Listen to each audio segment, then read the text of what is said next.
The committee will come to order. Just before we get into the hearing, I just want to reiterate our committee's policy on handling protests. We have no objection to audience members wearing T-shirts and hats expressing their views. But to maintain order in the hearing room, we request that audience members do not hold up or wave signs, make gestures to attract attention, stand up in protest, shout or yell your views, or otherwise disrupt the hearing. We will ask the Capitol Police to remove anyone from the room who violates this policy, and it is the policy of the Capitol Police to arrest anyone ejected from a hearing room. It is a great pleasure to welcome Secretary Clinton to the committee this morning for her first appearance before Congress as Secretary of State. We know you have an extremely busy schedule, Madam Secretary, and we very much appreciate your taking the time to be here. Normally, the Secretary's first appearance before the committee would be to present the administration's budget for the next fiscal year. But given the transition and the understandable delay in preparing the fiscal year 2010 budget, I've asked her to testify today on the administration's overall foreign policy agenda and to discuss the broad outlines of the budget request. Next week, in a few weeks, the Deputy Secretary for Management Resources, Jack Lew, will appear before the committee to discuss the department's detailed budget proposal. I now yield myself 7 minutes for an opening statement. Madam Secretary, I want to commend you and your excellent team for taking immediate steps to address the dangerous lack of capacity at the State Department and USAID. From her first days in office, the Secretary has directed a comprehensive review of our chronically underfunded diplomacy and development capabilities. She then developed a plan to restore these critical components of our national security infrastructure. And finally, she fought to ensure that the administration's Function 150 budget request provided adequate resources to implement that plan. Madam Secretary, I couldn't agree with you more that we desperately need to reinvigorate our civilian foreign affairs agencies. To the extent diplomacy and development can help avoid conflicts before they start, it will save us billions in the long run. It will also help prevent the continuing migration of development-related programs to the military, thus relieving the burden on our brave men and women in uniform. I am committed, and I know many of my colleagues on the committee are as well, to doing everything that we can to ensure that the budget request is fully funded. We will also do our part by marking up and passing a State Department authorization bill, hopefully on a bipartisan basis, very soon after we receive the detailed budget. And later this year, we hope to pass foreign assistance reform legislation to rationalize our various foreign aid programs and provide the administration additional flexibility to ensure that the most urgent needs are being met. I want to make sure my colleagues have plenty of time to ask questions, so I'm not going to run through the entire laundry list of foreign policy challenges we now face. But I do want to touch on a couple of issues. Madam Secretary, several of my colleagues and I returned just yesterday from a trip to India and Pakistan. I think I can speak for all of them in saying that we were encouraged by the dramatically improved U.S. ties with India, but deeply concerned about the rapidly deteriorating security situation in Pakistan. In recent weeks, extremists based in the western border regions have turned their guns on the Pakistani state, launching dramatic suicide attacks in the population centers of Islamabad and Lahore.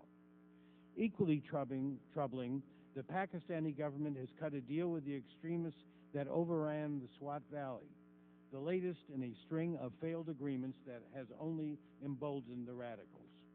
To make matters worse, the Pakistani Supreme Court just ordered the release of Maulana Abdul Aziz, the radical Red Mosque cleric who has renewed his call to kill Westerners and place all of Pakistan under a rigid and intolerant form of Islamic law. The United States has an enormous stake in the stability and security of Pakistan. We can't allow al-Qaeda or any other terrorist group that threatens our national security to operate with impunity in the tribal regions. Nor can we permit the Pakistani state and its nuclear arsenal to to be taken over by the Taliban or any other radical groups, or otherwise be destabilized in a manner that could lead to renewed conflict with India.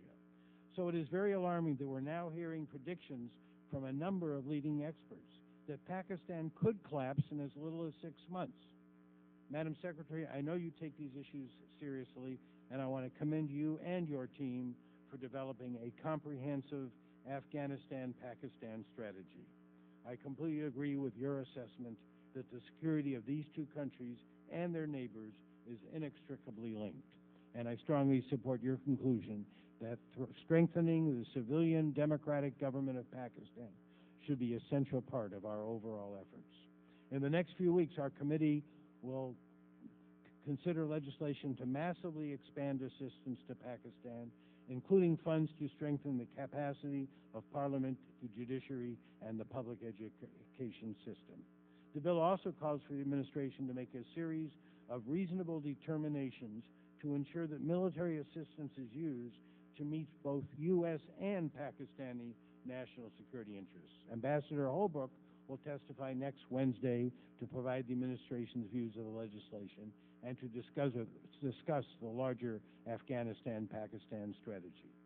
I also would like to say a few words about Iran's continuing efforts to develop a nuclear weapons capability. As you are well aware, a nuclear-capable Iran would pose a dire threat to the United States, our allies in the region. It would act as a hegemonic power in the Middle East and cause a cascade of proliferation. In short, we can't allow Iran to acquire this capability.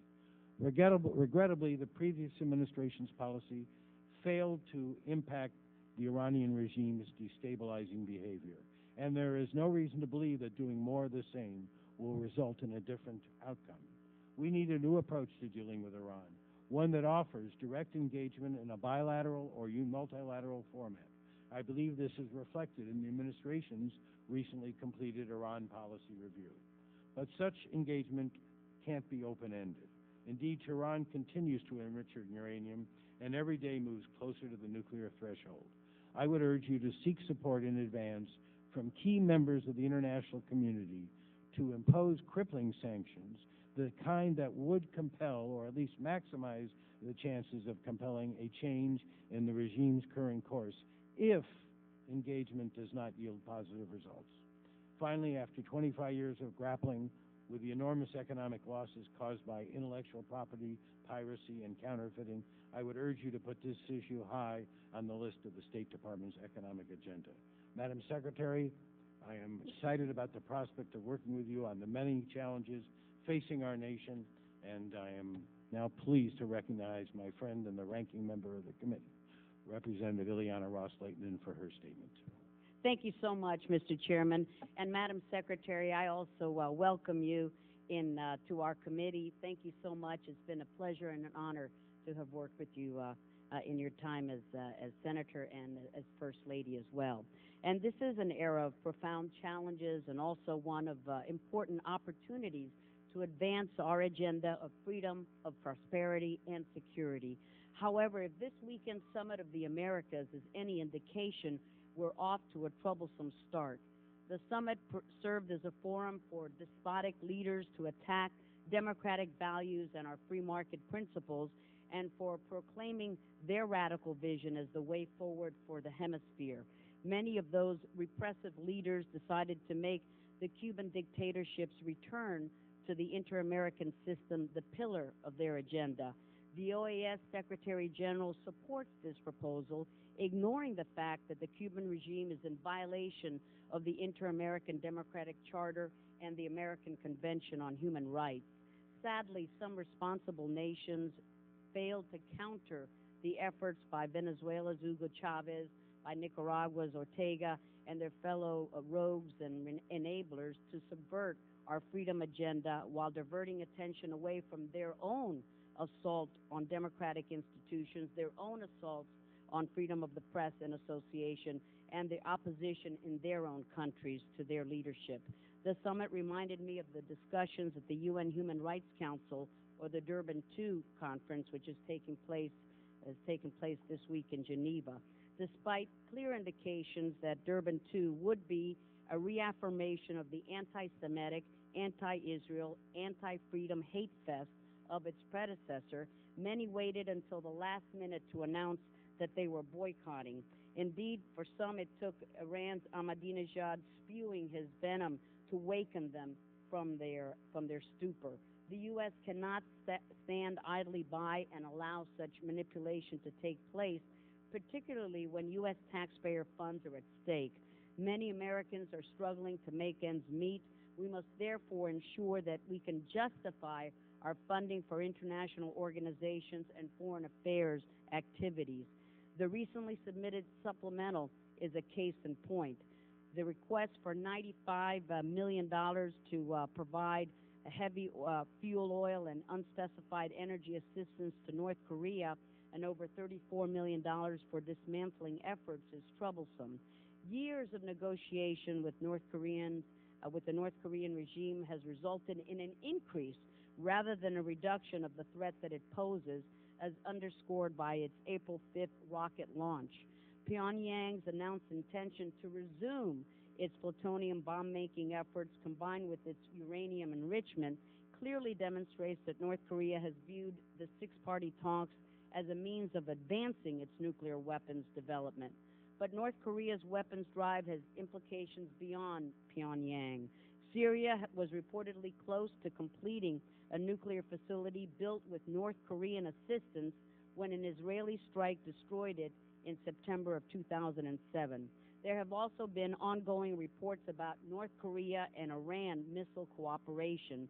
And just a few weeks ago, news reports cited Western intelligence concerns that a ship that traveled from North Korea to Iran may have had tons of enriched uranium hidden in its cargo, material which could be used for nuclear weapons.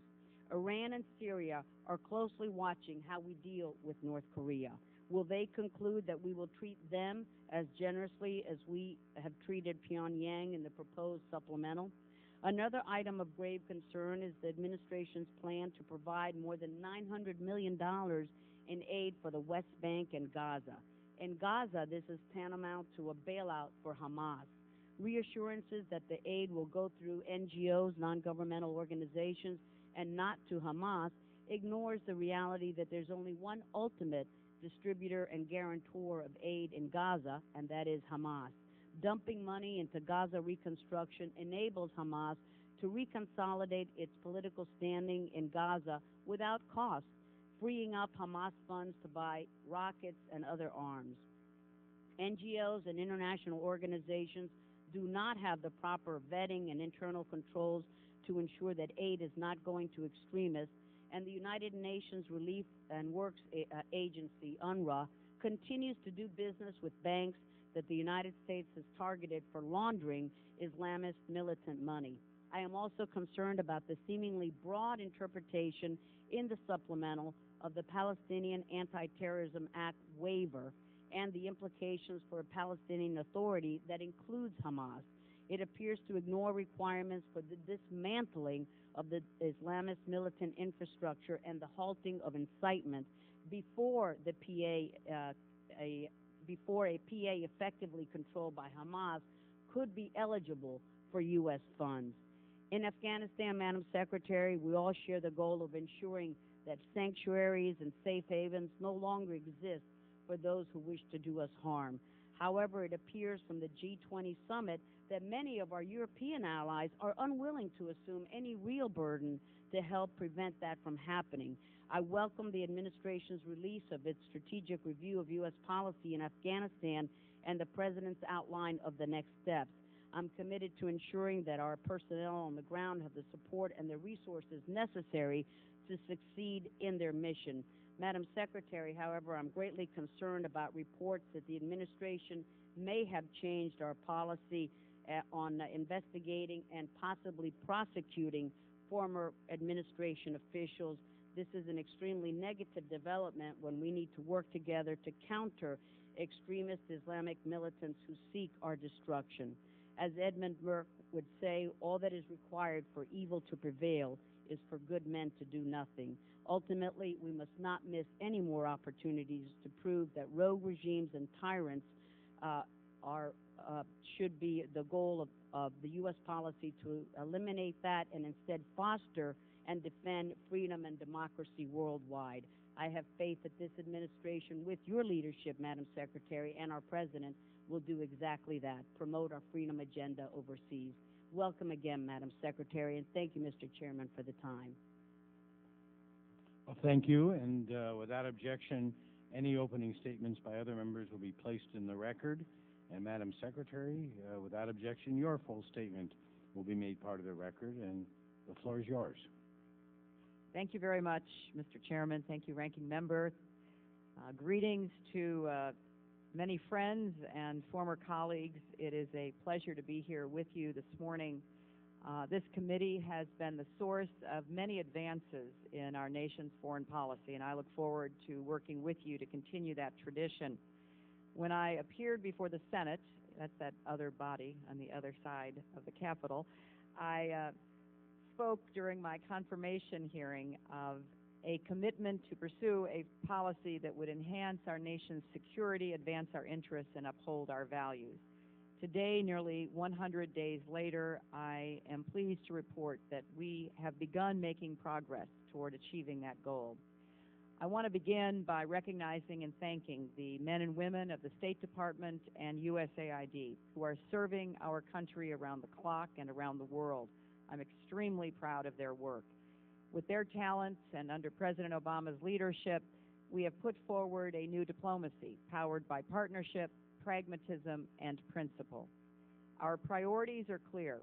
We are deploying the tools of diplomacy and development along with military power.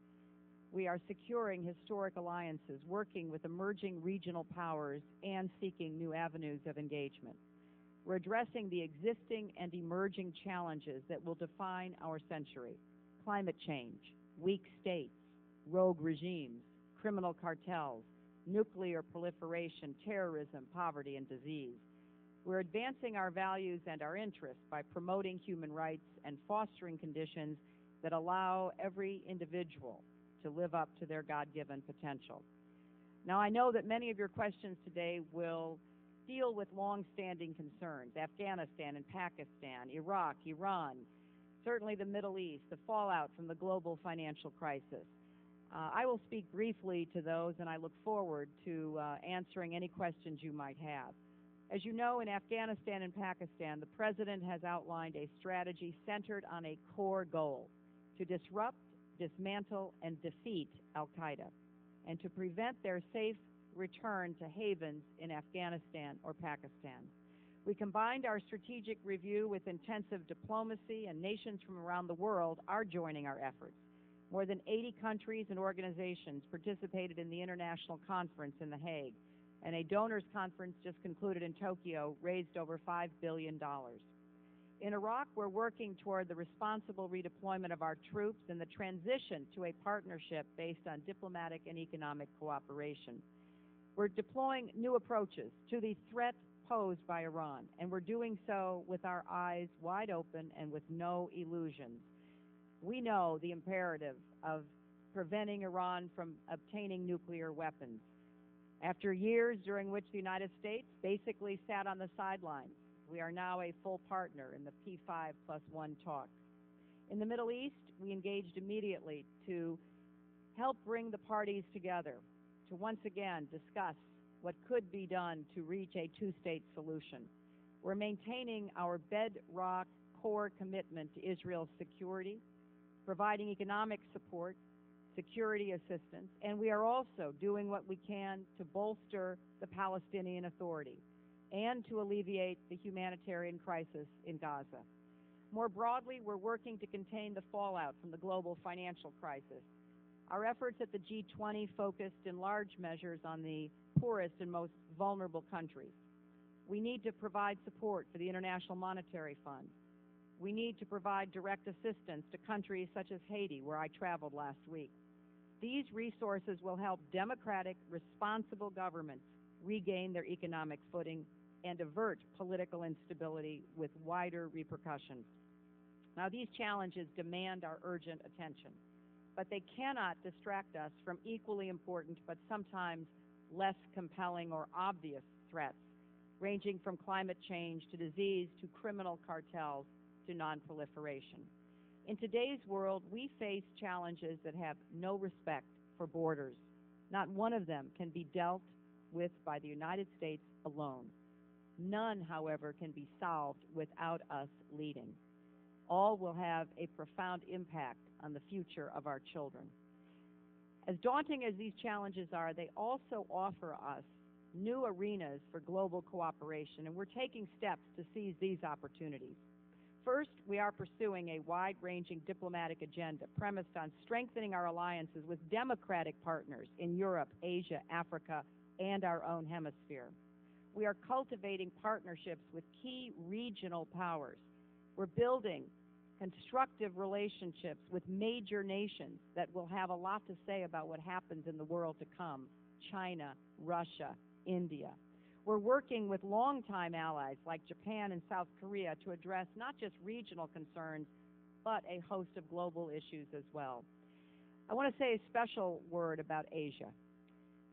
You know, advancing our relationship with India, which I know the chairman and the ranking member and others mentioned, is essential. It's the world's largest democracy. It's an important ally in so many efforts.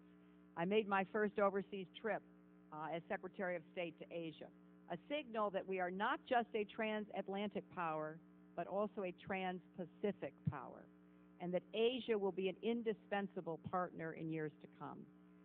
But we haven't forgotten our traditional allies. We have worked hard with the European Union and with NATO. And then just a few days ago, we did go to Latin America to meet with nations who share a common home, a hemisphere, a heritage, and a common future. We discussed a new energy partnership, fighting drug trafficking and the drug cartels, consolidating democratic gains, and so much more. We're also building closer ties with regional anchors, including Brazil, Indonesia, and Turkey. These are not only partners, but they can be leaders on issues ranging from deforestation to democracy. We will work with China and Russia wherever we can, and we'll be candid about our areas of disagreement. We will be starting a strategic and economic dialogue with China very shortly. We'll be working with them to develop technologies to reduce the world's dependence on fossil fuels. And we have committed ourselves to working with Russia on finding a successor agreement to the START arms control agreement.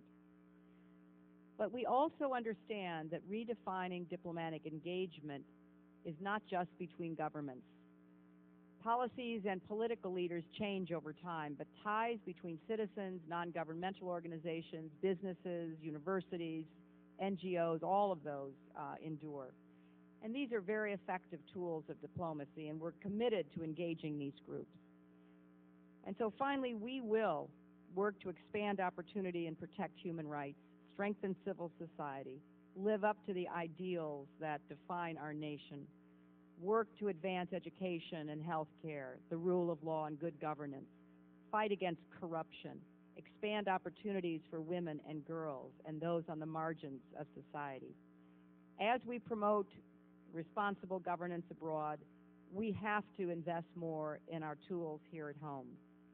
As the chairman said, I'm working hard to create a more agile, effective department with the right staffing and resources to fulfill the president's agenda. That's why I have filled for the first time the position of Deputy Secretary for Management and Resources. I've also challenged the department to reform and innovate and save taxpayer dollars. We're turning our ambassadors into in-country chief executives with authority and responsibility for the programs on the ground. We're consolidating IT support services that will yield savings of tens of millions of dollars. We're deploying new media technologies to carry our message more effectively.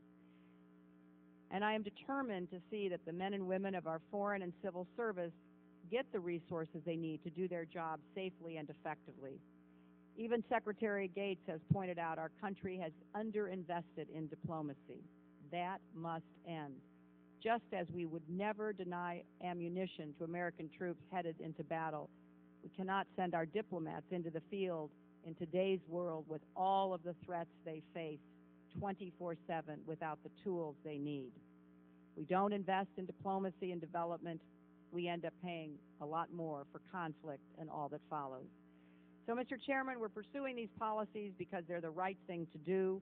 We believe that no country benefits more than the United States when there is greater security, democracy, and opportunity in the world.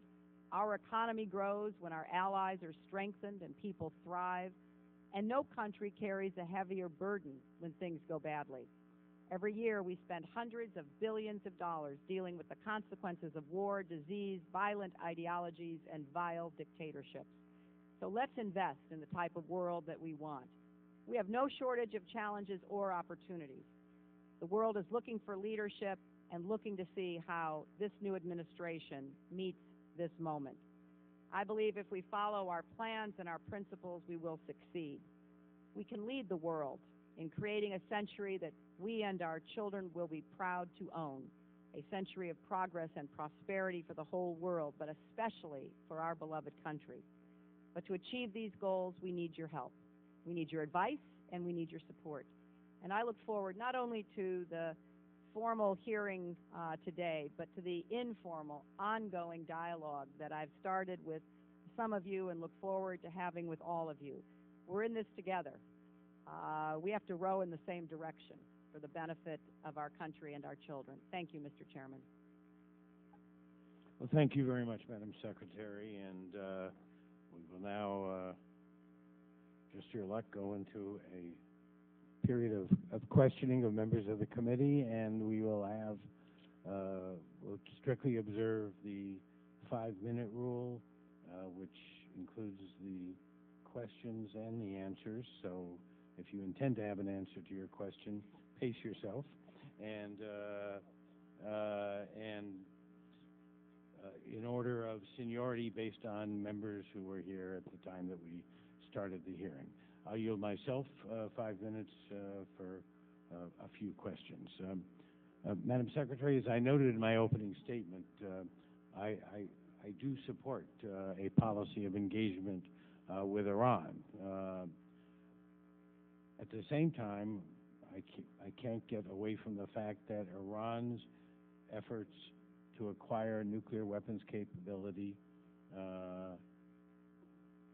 keep going ahead, and that this engagement can't be so open-ended that we essentially pass the threshold that we're seeking to avoid by virtue of the engagement. So my two questions: one, what kind of time frame do you have in mind for the Iran engagement? And the second question is based on the assumption that the engagement is more likely to work in a reasonable time if the regime understands that a failure to respond to our efforts will result in truly crippling sanctions. And to get that level of sanctions, we can't do it ourselves. This is going to have to be an international effort. And I'm curious, I would like to know, are we pursuing the default position, the leverage that I think will make the engagement more likely as we deal with key members of the international community and the Security Council? Thank you, Mr. Chairman. I think your question very accurately describes the efforts we're undertaking. We have concluded that it is going to be a more successful engagement if our partners around the world understand that they must work with us and support our efforts, including tougher sanctions. And I've had a number of conversations over the course of the last 90-plus days with allies, partners, and other nations concerned about Iran's continuing ambitions for nuclear weapons. I think there are 3 points I would make, Mr. Chairman. One, the fact that we are engaging, that we have fully participated in the P5+1 process actually gives us more leverage with other nations.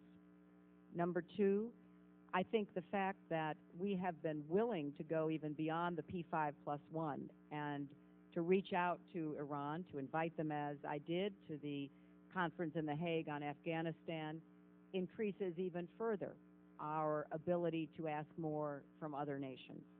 And finally, I think our engagement, which we have no illusions about, as I mentioned to you, puts us on much stronger international footing.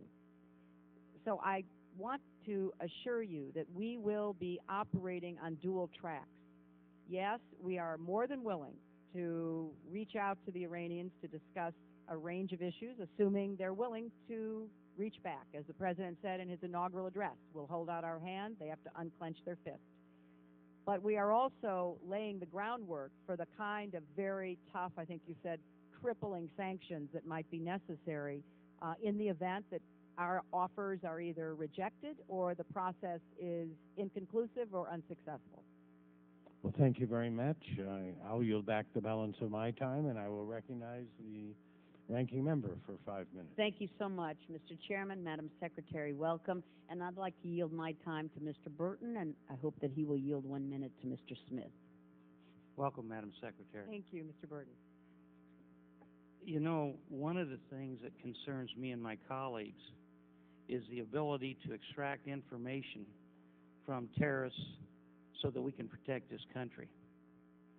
And if you look at what the terrorists are doing, cutting off heads, cutting off arms, blowing up the World Trade Center, threatening to blow up buildings in San Francisco and elsewhere.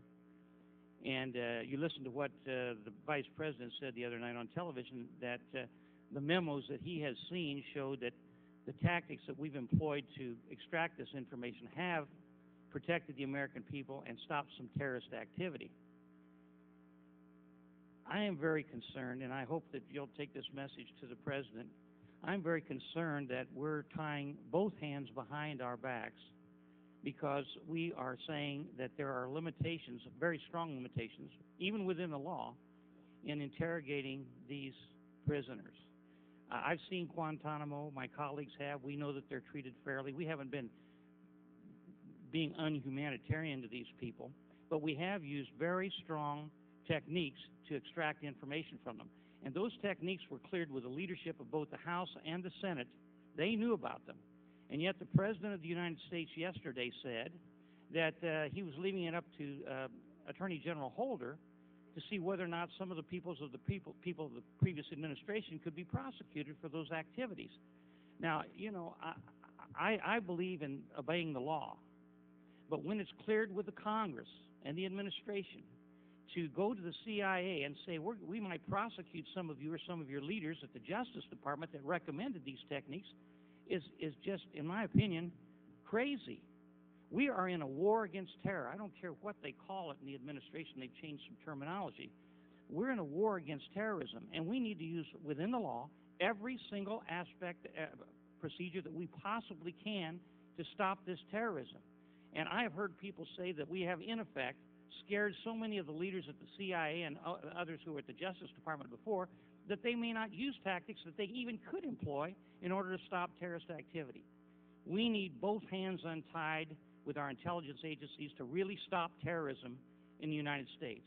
And I hope that the President of the United States and you, Madam Secretary, will reevaluate the situation and not be prosecuting people at the CIA or the Justice Department who are just doing their job to try to protect this country.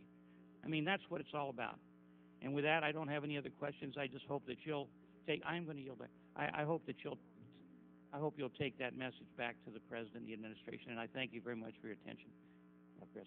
I yield to my colleague. I thank my good friend for yielding. And first of all, Madam Secretary, let me thank you for the work you've done on behalf of David Goldman in the reunification with his son, Sean. As you know, that Brazilian case is one of the most egregious human rights child abduction cases I think there has been, although there are many of them. And so I want to thank you personally for raising that with Brazilian authorities. And to thank our Consul General Marie DeMoore and others who are doing, I think, a wonderful job. And I would like to ask you, and ask you with everything within my being, to press for the release, the unconditional, immediate release of all political prisoners in Cuba. Dr. Oscar Bichette, in 2003, as you know, got a 25-year harsh, totally unjust prison sentence. Many of us are concerned that he and the other human rights activists who languish in prison today are subjected to extreme tortures and deprivations, need to be released, or some will die. So any further movement with the Cuban government, please, Dr. Bichette, just so everybody knows very clearly who he is. 25 years in prison. His daughter and others have cried out for his release. He has been put in solitary confinement over and over again, and like I said, he may be close to death. And I would hope that we would demand minimally, immediately, that the International Committee for the Red Cross be allowed to see, ascertain their health or lack of it and well-being, but to press for their release now. And also, Mr. Wolf and I have tried repeatedly to get into the prisons, as we have done in the Soviet Union in the 80s, the People's Republic of China right after Tiananmen Square. We have been turned down every time and have not gotten a visa. Others get it. They don't go to the prisons. I think all of us on both sides of the aisle, regardless of one's ideological perspective, need to say, free the prisoners. The time of the gentleman has expired. The gentlelady, the time of the ranking member has expired, and the vice chair of the committee, the chairman of the Middle East and South Asia subcommittee, a gentleman I believe you know from New York, Mr. Ackerman, is recognized for 5 minutes. Thank you, Mr. Chairman. Welcome, Madam Secretary. You make all your New York homies very, very proud. I had to look up for a moment. I thought we were in the Judiciary Committee and had the Attorney General in front of us listening to some of the remarks a moment ago. I don't think we have to lecture you or remind you, besides some of the political prisoners, besides some of the terrorists we have in the prisons, besides some of the miserable people that are intending to do damage to our country, the Constitution of the United States is also a very high-valued target. Let's all do our job and protect it first. Everything else will surely follow. If I could follow up on the chairman's concern, which I think is one that is overwhelming, and it's the issue of Iran. Are we prepared, talking about sanctions? Because as we know, in order for them to be effective, they have to be comprehensive and they have to be complete, and they have to be participated in by almost the entire world for it to work. Are we prepared to place sanctions on some of our friends and allies if they don't conform to a sanctions regime, which is, as the chairman says, the preferable default position rather than the unthinkable default position? Congressman, we believe that we can make a very strong case for exactly the kind of sanctions regime that you and the chairman have referred to.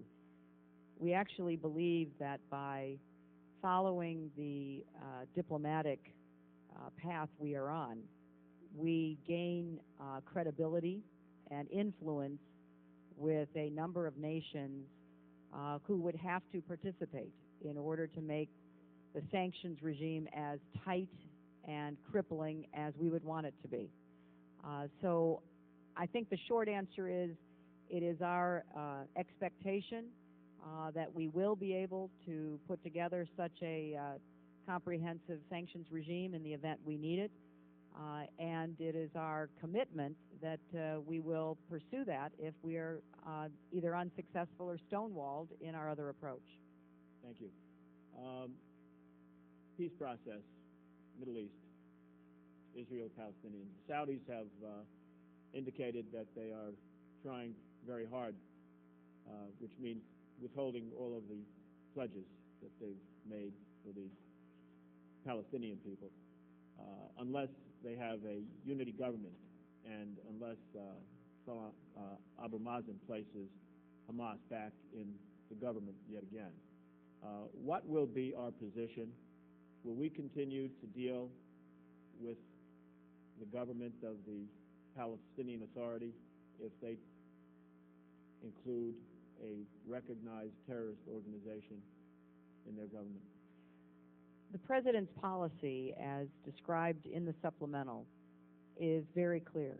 We will not deal with nor in any way fund a Palestinian government that includes Hamas unless and until Hamas has renounced violence, recognized Israel, and agreed to follow the previous obligations of the Palestinian Authority. That is our policy, and that is exactly what is guiding us. But we want to leave open the door that can happen. I mean, we don't know, Congressman. We're not betting on it, but we put waiver authority in for the president vis-a-vis funding for the Palestinian Authority or any successor government if those conditions are met. Now, from everything we hear, there is no intention on the part of Hamas to meet those conditions. But these are not just American conditions. These are the conditions that were adopted by the Quartet, which consists of the United States, the European Union, the United Nations, and Russia. These are actually the conditions embodied in the Arab Peace Initiative. So in every conversation that I have had with any Arab leader or any European leader, I have made it clear that the United States cannot work with, cannot recognize, cannot in any way fund a government, including any group, that did not meet those conditions.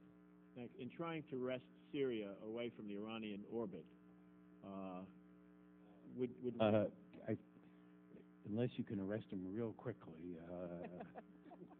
I would just urge you not to pay any deal off with Syria in Lebanese coin. Agreed completely. We've assured the Lebanese of that. The time of the gentleman has expired. The gentleman from New Jersey, Mr. Smith, is recognized for 5 minutes. Mr. Chairman, Madam Secretary, in receiving Planned Parenthood's founder Margaret Sanger's award in Houston on March 27th, you said that you were, quote, in awe of Margaret Sanger. You said that Sanger's life and leadership was one of the most transformational in the entire history of the human race, and that Sanger's work both here and abroad was not done, quote unquote. With all due respect, Madam Secretary, Sanger's legacy was indeed transformational, but not for the better if one happens to be poor, disenfranchised, weak, disabled, a person of color, an unborn child, or among the many so-called undesirables Sanger would exclude and exterminate from the human race. Sanger's prolific writings drip with contempt for those she considers to be unfit to live. I've actually read many of Sanger's articles and her books. Sanger was an unapologetic eugenicist and racist who said, and I quote, "The most merciful thing a family does for one of its infant members is to kill it." She also said on another occasion, quote, "Eugenics is the most adequate and thorough avenue to the solution of racial, political, and social problems." In her book, The Pivot of Civilization, Sanger devoted an entire chapter, which she entitled The Cruelty of Charity, to explaining a shockingly inhumane case for the systematic denial of prenatal and maternal health care for poor pregnant women. Quote, "Such benevolence is not merely superficial and nearsighted," Sanger wrote. It, quote, "conceals a stupid cruelty and leads to a, quote, deterioration in the human stock and the perpetuation of, quote, defectives, delinquents, and dependents." So it is extraordinarily difficult how anyone could be in awe of Margaret Sanger, a person who made no secret whatsoever of views that were antithetical to protecting fundamental human rights of the weakest and the most vulnerable, and to suggest that her work remains undone around the world. I think you know, in 2000 alone, Planned Parenthood killed over 305,000 children by abortion in the United States alone, and millions more worldwide. So as part of Sanger's work that remains undone, my question, is the Obama administration seeking in any way to weaken or overturn pro-life laws and policies in African and Latin American countries, either directly or through multilateral organizations, including and especially the United Nations, African Union, or the OAS, or by way of funding NGOs like Planned Parenthood? And secondly, and so we can have total transparency, you know, as a former lawmaker, we always have definition pages when we write legislation. Definitions do matter. Does the United States definition of the term reproductive health or reproductive services or reproductive rights include abortion? I yield to the distinguished gentleman. Congressman, I deeply respect your passionate concern and views which you have championed and advocated for over the course of your public career. We obviously have a profound disagreement. When I think about the suffering that I have seen of women around the world, I've been in hospitals in Brazil where half the women were enthusiastically and joyfully greeting new babies, and the other half were fighting for their lives against botched abortions. I've been in African countries where 12 and 13-year-old girls are bearing children. I have been in Asian countries where the denial of family planning consigns women to lives of oppression and hardship. So we have a very fundamental disagreement. And it is my strongly held view that you are entitled to advocate, and everyone who agrees with you should be free to do so anywhere in the world. And so are we. We happen to think that family planning is an important part of women's health, and reproductive health includes access to abortion that I believe should be safe, legal, and rare. I spent a lot of my time trying to bring down the rate of abortions, and it has been my experience that good family planning and good medical care brings down the rate of abortion. Keeping women and men in ignorance and denied the access to services actually increases the rate of abortion. During my time as First Lady, I helped to create the Campaign Against Teenage Pregnancy, and while we were working to provide good information, access to contraception, and decision-making that would enable young women to protect themselves and say no, the rate of teen pregnancy went down. I'm sad to report that after an administration of 8 years that undid so much of the good work, the rate of teenage pregnancy is going up. So we disagree, and we are now an administration that will protect the rights of women, including their rights to reproductive health care. The time of the gentleman is expired. The gentleman from American Samoa, the chairman of the Asia and Pacific Subcommittee, Anifala Mavenga, is recognized for 5 minutes. Thank you, Mr. Chairman, Madam Secretary. I want to congratulate you on your appointment as Secretary of State and commend you for the admirable work you are doing to address our most daunting problems around the world. I think your decision to visit Asia on your first overseas trip sent precisely the right signal about the importance we place on the Asia-Pacific region and our commitment to our treaty allies in Japan and Korea, and our intent to re-engage the ASEAN countries, and our plans to foster a positive, constructive dialogue with the People's Republic of China. Madam Secretary, thank you for joining us today, and thank you for your tireless efforts in serving our country. For the sake of time, I'm submitting a series of questions for the record and would appreciate your written responses. These 2 questions, Madam Secretary, are not trick questions, but today I'd like to ask you about 2 matters of particular concern to this member: the current situation in Papua, West Papua, in Indonesia, and the current crisis in Fiji.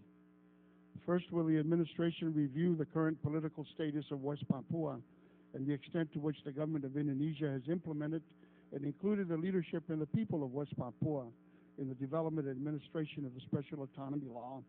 And will the administration hold Indonesia accountable for continued human rights abuses in this region of the world?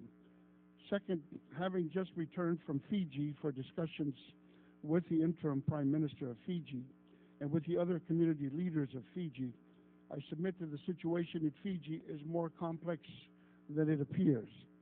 I commend our current U.S. ambassador's efforts to continue the engagement with the leaders of the interim government. And unfortunately, in my view, Madam Secretary, for too long, we've had no coherent policy towards some 16 Pacific Island nations, very indicative of the fact that we have not had USAID presence in the Pacific region for how many years now. And for too often and for too long, Madam Secretary, in my view, we've permitted Australia and New Zealand to take the lead, even when Canberra and Auckland operate with such a heavy hand that they are counterproductive to our shared goals. It makes no sense, Madam Secretary, for the leaders of New Zealand and Australia to demand early elections for the sake of having elections in Fiji, when there are fundamental deficiencies in Fiji's electoral process, which gave rise to 3 military takeovers and even a civilian-related takeover within the past 20 years. And these people are having to live often with 3 separate constitutions. Basically, Madam Secretary, that's the gist of my 2 questions, West Papua and Indonesia, and the crisis in Fiji. I think I totally disagree with the nasty accusations that the leaders of New Zealand and Australia have made against Fiji, given the fact that it's more than what it appears. And I would appreciate your response to those. I really appreciate your question. I think your specific questions are embedded in a larger problem, is that we do have these 16 island nations, many of whom are among our staunchest allies. Palau, for example, has voted with us in the United Nations. Its young men go off to war under the American flag. So we need to have a more comprehensive approach, an American approach to these islands. And I would welcome your advice about that. I think it's very important, Representative.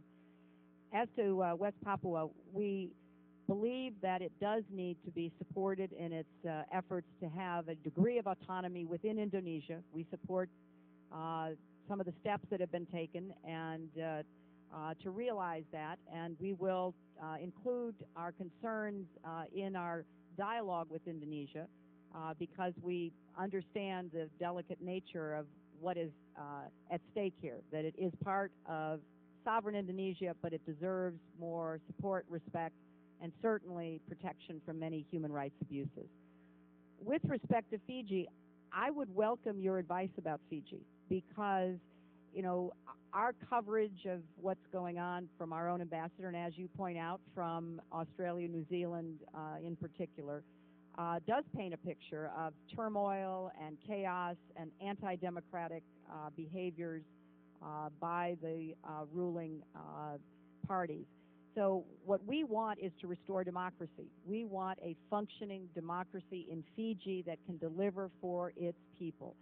And if you have advice as to how we can pursue that, I would welcome it. And I will invite you, we'll have the State Department follow up, and we'll bring you in and we'll talk more broadly about the Pacific Island region. Thank you, Madam Secretary. Thank you, Mr. Chairman. The time of the gentleman has expired. The gentleman from California, Mr. Rohrabacher, is recognized for 5 minutes. Thank you very much. Madam Secretary, you were a member of the Armed Services Committee in the Senate for 6 years, and you have also taken a great interest in foreign policy for many years, even before that.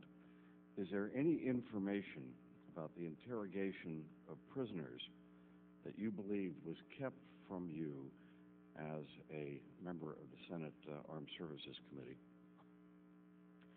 Well, Congressman, as you recall, during the years I was on the Armed Services Committee, I was not in the leadership of that committee, nor was I in the leadership of the Senate, nor did I serve on the Intelligence Committee. So a lot of the information that has come out in the last several years was not shared with me. Okay.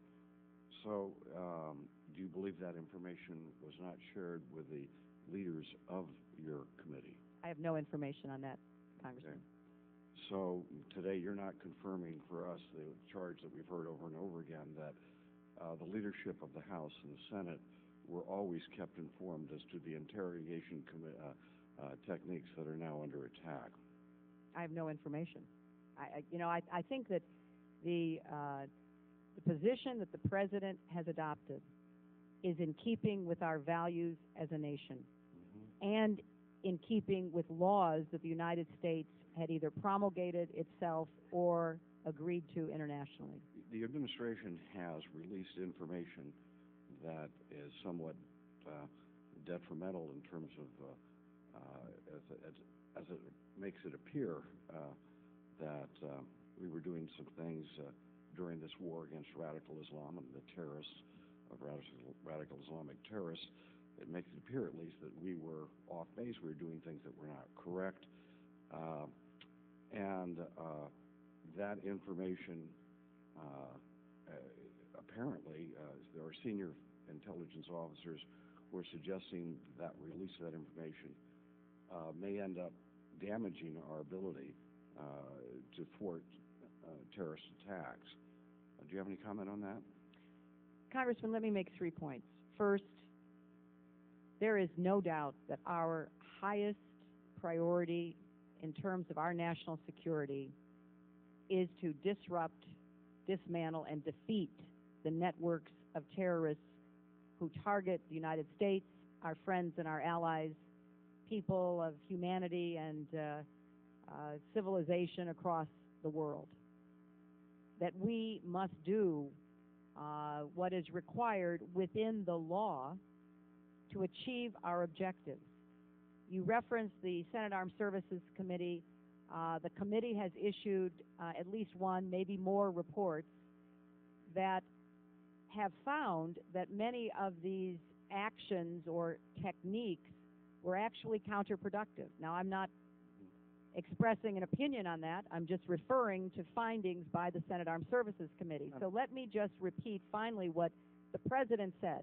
Number one, no one will be prosecuted who acted within the 4 corners of the legal advice that was given, following that advice, to perform any function that that person believed was legal. However, those who formulated the legal opinions and gave those orders should be reviewed, and the President has referred that to the Attorney General and has also said that there may be an opportunity for a non-political, bipartisan, I might say nonpartisan review to get all of this out in the open in the way that we function best as a democracy. Well, Madam Secretary, getting all out in the open, Dick Cheney says that the documents that have been released by the administration tend to show a negative picture of those people who are protecting us against terrorists, and he says there are several specific documents that are being kept classified by the administration that would show that any time there was a problem, people tried to correct it. Are you in favor of releasing the documents that Dick Cheney has been requesting be released? Well, it won't surprise you that I don't consider him a particularly reliable source of information. Madam Secretary, I asked you a specific question. Dick Cheney has asked for specific documents to be unclassified. We're not asking for your opinion of Dick Cheney about those documents. You want to maintain your credibility with us.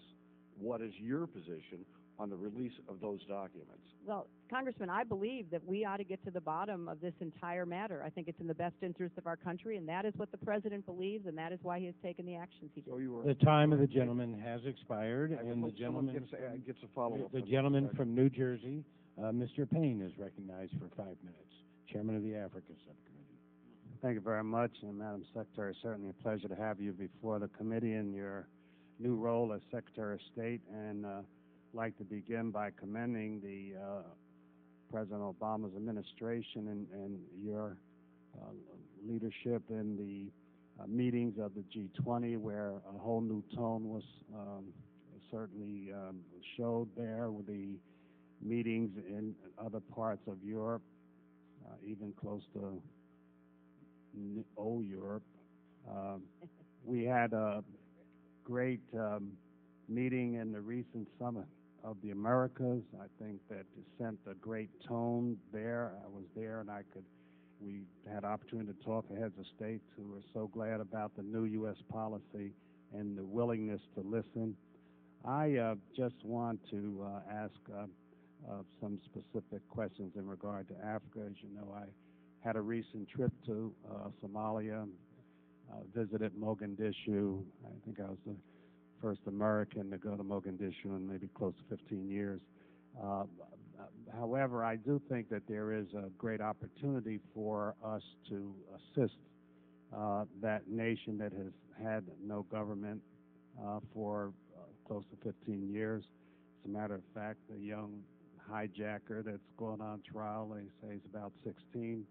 They haven't had a public school system for at least that long, and so we know that there are a lot of underlying problems there, and so we need to focus on it.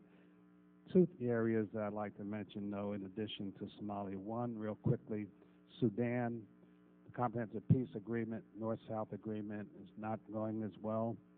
Darfur. Refugees are still in Chad.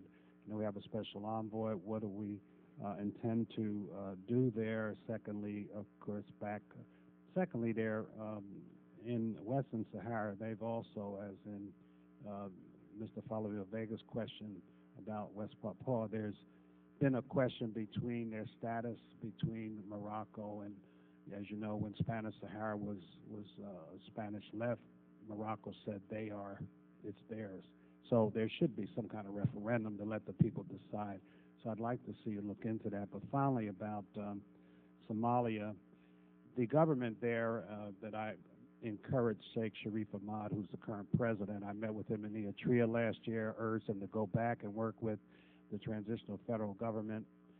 He was selected through work of the UN in Djibouti several months ago. They feel that they can deal with this so-called piracy on the ground. They can't deal with it at sea, but it needs to be terminated where it emanates from. There's going to be a conference in Brussels tomorrow where the United Nations and the European Union are coming together to have a donors conference. They need to have 6,000 troops. They need to have 10,000 policemen. There's a goal of 260 million. Ban Ki-moon himself will co-chair this meeting. Will we be participating? Could we have a robust appearance? I think if we can take the lead, help this 2-month-old government. I had excellent meetings in Mogadishu, met with civil society, women's groups, educational minister, prime minister. Of course, on the way out, I think it was so successful, the ones that didn't like the success tried to create a little chaos, but that's a desperation thing, I believe. So could you, in the little time remaining, respond? Thank you. Well, Congressman, we're glad you're home safely, and I really commend you for your dedication to Africa and the work you've done over many years. We will be sending a high-level envoy to the Brussels meeting. We agree with you that we should be supporting Sheikh Sharif Ahmad's government, doing the best we can to support his efforts. We know that you cannot just interdict pirates at sea. Of course, once you interdict them, you should keep them, which is something we've been talking to our Dutch friends about, to change whatever rules of engagement so that anyone who is captured will actually be brought ashore and tried. But you do have to go after the land bases. And we look for cooperation with the federal transitional government, with others who are concerned about the increasing piracy, but also about the condition of Somalia. So we are very focused on that, and we welcome your ideas. I hate to cut you off because there were some other issues there, but it's the way I got to do it. So the time of the gentleman has expired, and the gentleman from California, Mr. Royce, is recognized for 5. Thank you, Madam Secretary. I was in Pakistan with Chairman Berman this past weekend, and I hope the administration's desires here to have flexibility in its plan are not efforts to placate Pakistan. And I say that because a Taliban spokesman has invited Osama bin Laden into SWAT. Also because a girls' school that I have visited in the past up in the northwest frontier has now been blown up. And of course, this is a country with nuclear weapons. So in the meetings that we held, some top Pakistani officials told Chairman Berman and myself, and this was over this weekend, that basically to express their concerns, let's just say they painted a very dire situation. We had better be prepared on that front. Second, I wanted to bring up the point that the Commerce Department has established now a whole apparatus of conferences to encourage U.S. investors to China. And I think that in these conferences, they're quite blind to the corruption that eats many of our business people alive. Nancy Weinstein, who runs a small Southern California business, told our subcommittee about how an unscrupulous landlord in China and complicit local police in Shanghai had cost her millions and millions of dollars in a foreign investment nightmare that's very parallel to many stories that those of us on the committee hear. And so Chairman Sherman and I have introduced a bill to require the State Department to report on unfair business practices that are overseas. and establishes what we'd call investment warnings. Since the State Department has a warning system for U.S. travelers, our thought is why not for investors? And at the least, it might offer a counter to what we see as naive boosterism toward China and other countries by our government. And I look forward to your support on that initiative. Lastly, you mentioned in your testimony the need to deal with criminal networks, and here I think the United States has a key case pending. It's a request with Thailand for the extradition of the international arms dealer Victor Bout. Bout is to stand trial here in the U.S. for conspiring to provide weapons to a terrorist organization, in this case the FARC in Colombia. The Russians are pressing very hard to see him released, and they're using underhanded means to do this. And so let's not lose this one. I understand that you're going to meet with the Thai foreign minister later this week. Please stress the importance of this case. This is a man who has just killed countless civilians, armed child soldiers in Africa, created instability across the globe. And I wanted to yield 30 seconds to my colleague from California at his request. That's what these hearings are all about. I Supposed know. to be a dialogue, also supposed to be a source of information for the American people. This goes to the heart, as far as I can see, of whether or not we can expect to have transparency and openness in this administration. Are you going to support the release of documents, which Dick Cheney now tells us will give a more complete understanding of the interrogation issue, or are you going to not just refuse to answer the question? Well, I will support whatever decision the Obama administration makes. Okay, and what will be your recommendation? I am not going to share that with you because I don't know any facts that support what you're describing. Thank you very much. But I do want to talk about Pakistan, which I think poses a mortal threat to the security and safety of our country and the world. And I want to take this occasion in this public forum to state unequivocally that not only do the Pakistani government officials, but the Pakistani people and the Pakistani diaspora, many of whom are extremely successful Americans here in academia, business, the professions, and so much else, need to speak out forcefully against a policy that is ceding more and more territory to the insurgents, to the Taliban, to Al-Qaeda, to the allies that are in this terrorist syndicate. I think that we cannot underscore the seriousness of the existential threat posed to the state of Pakistan by the continuing advances now within hours of Islamabad that are being made by a loosely confederated group of terrorists and others who are seeking the overthrow of the Pakistani state, which is, as we all know, a nuclear-armed state. And I don't hear that kind of outrage or concern coming from enough people that would reverberate back within the highest echelons of the civilian and military leadership of Pakistan.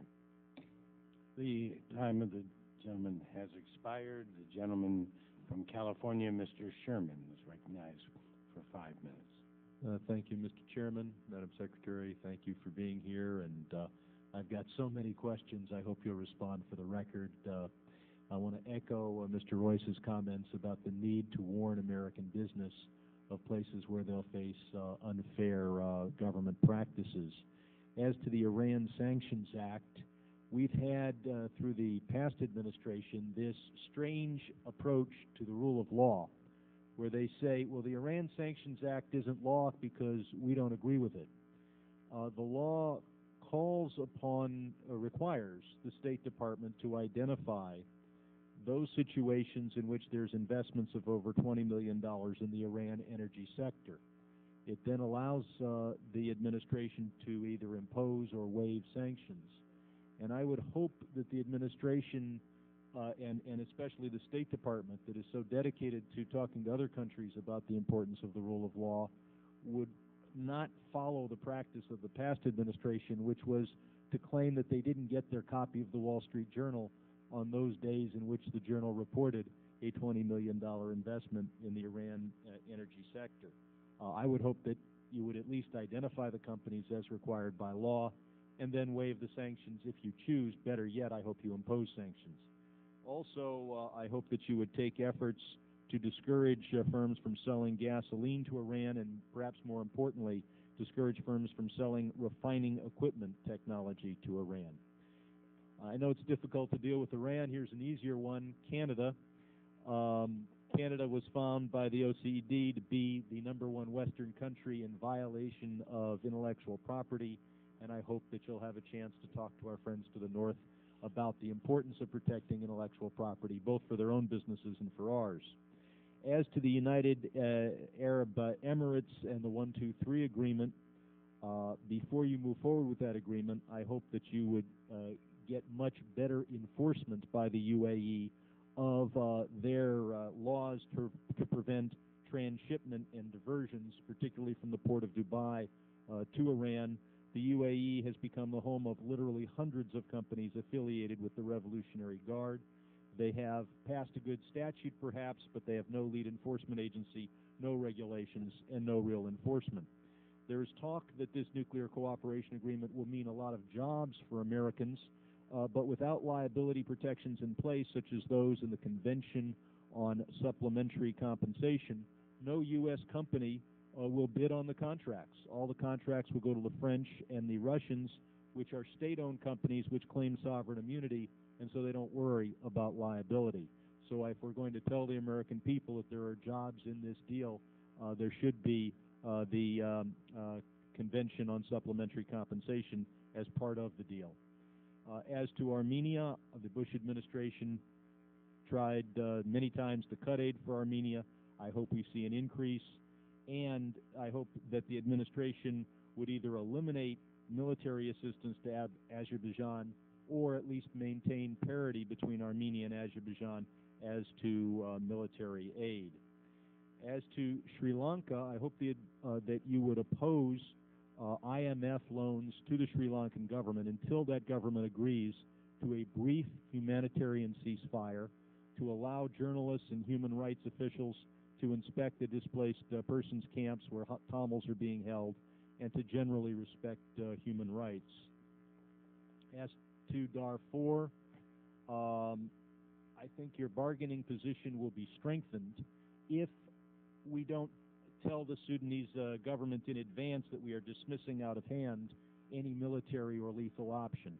We should at least not dismiss out of hand the idea of a no-fly zone, the idea of using our Air Force to hit the Sudanese government, or even the possibility of providing assistance to insurgent groups in Darfur. And finally, as to Istanbul, the Haliki Theological Seminary was raised by President Obama when he was in Turkey, and I hope that the State Department would follow up until that school is allowed to reopen. I realize I've left almost no time for response, but... Well, Congressman, this is a very important list, and we are paying close attention to each and every matter that you mentioned. I will also follow up on the legislation that you and Congressman Royce have introduced regarding unfair business and government practices that affect our investors and businesses abroad.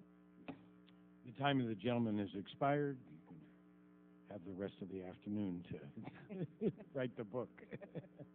The gentleman from Texas, Mr. Paul, is recognized for 5 minutes. Thank you, Mr. Chairman, and welcome, Madam Secretary. I have a general question I want to ask about foreign policy, but leading up to that question, I would like to mention first that the election had something to do with bringing about change in tone with our foreign policy, and I think there's been some very positive changes in tone, and many of us have argued for more diplomacy rather than more threats, so many of us are pleased with that. It goes back to the old saying of speaking softly and still being willing to carry a big stick, but sometimes I wonder whether that big stick doesn't get wielded a little too often and too often. But I do want to caution all of us that what we say is very important and can be very beneficial, but what we do is also very important, so that may cancel out the benefits of speaking more softly and being willing to talk and negotiate. some people say that we shouldn't talk to our enemies, but I remember the Cold War rather well, and we did talk to Khrushchev and Mao Zedong when they were great threats to us. So sometimes I think that when we look at how we stood up to tens of thousands of nuclear weapons, that we should be cautious as far as what we might do in Pakistan and put it into a proper perspective. But my big concern is whether or not we can reverse the empire mentality that I think we have adopted over these many decades, and also the relationship of this to our financial burden. Though we are speaking more softly and would like to get some troops home, the first thing that was done was our DOD budget was increased by 9% in a time when our national debt in the last 12 months went up $2 trillion. All great nations have been brought to the news for economic reasons. We didn't have to fight the Soviets, and the Afghanistan adventure that the Russians, the Soviets were involved with was very significant, and I don't know how we can ignore that. So I would like to ask the question about whether or not you can give me some signs or indication or some encouragement that maybe we shifted policies in the slightest manner. Have we brought any troops home? Are we less involved in Iraq? Will that war ever end? Or are we really going in the opposite direction because we're seeing Pakistan is so necessary? We need more troops, more expansion, more money, more DOD funds. So coming from my perspective, I can't see the difference, even though, like I said, I am pleased that there's a willingness to talk and try to work things out, and I think that is very positive. I always think that people who aren't willing to talk are insecure. This whole idea that we are so strong, to me, it seems that we lack confidence if we can't talk to people. And we are strong enough. Nobody's going to attack us militarily. So I see it very important that we change our tone. I think it's good that you got rid of the war on the term war on terrorism. How can you have war against a tactic? It doesn't make any sense. But I'm not sure overseas contingency operation is more specific. So could you address that and maybe give me some hints as far as maybe seeing some shift in our policy? Well, thank you, Congressman. I think that the President's actions in these nearly 100 days do match actions with words, although I admit there's a lot more to be done. We are still sorting out everything we've inherited and trying to make sense of it. You know, we want to protect America's national security, but we think there are better and more effective ways of doing that. So we are ending the war in Iraq. There is a definite end date for our troops to be there. The President did close Guantanamo. The President is looking for ways to engage with those who nobody wanted us to talk to, which is a sea shift in how we are proceeding. Words and actions both matter. I mean, at the end of the day, actions count more, but you have to begin by at least articulating a new approach. In our budget, we have asked for more money for diplomacy and development. The Budget Committee in both the House and the Senate cut back the President's request. It's kind of old thinking, in my view. I mean, the Secretary of Defense has said that there are fewer foreign service diplomats posted overseas than there are sailors and Marines on one aircraft carrier. There are more musicians in the military bands than there are diplomats across the board. So we are trying to shift this gigantic ship of state, Mr. Paul, and we are looking for your help to do so. And at the risk of going over our time, I just want to say, having campaigned during the last presidential election, you had the most enthusiastic supporters of anybody I ever saw. I'd love to hear that. Well, I mean, my goodness, everywhere I went, they were literally running down highways holding your signs. Now, I've never had a chance to tell you that, but your message obviously resonated with a lot of people. Thank you. You're going to encourage him.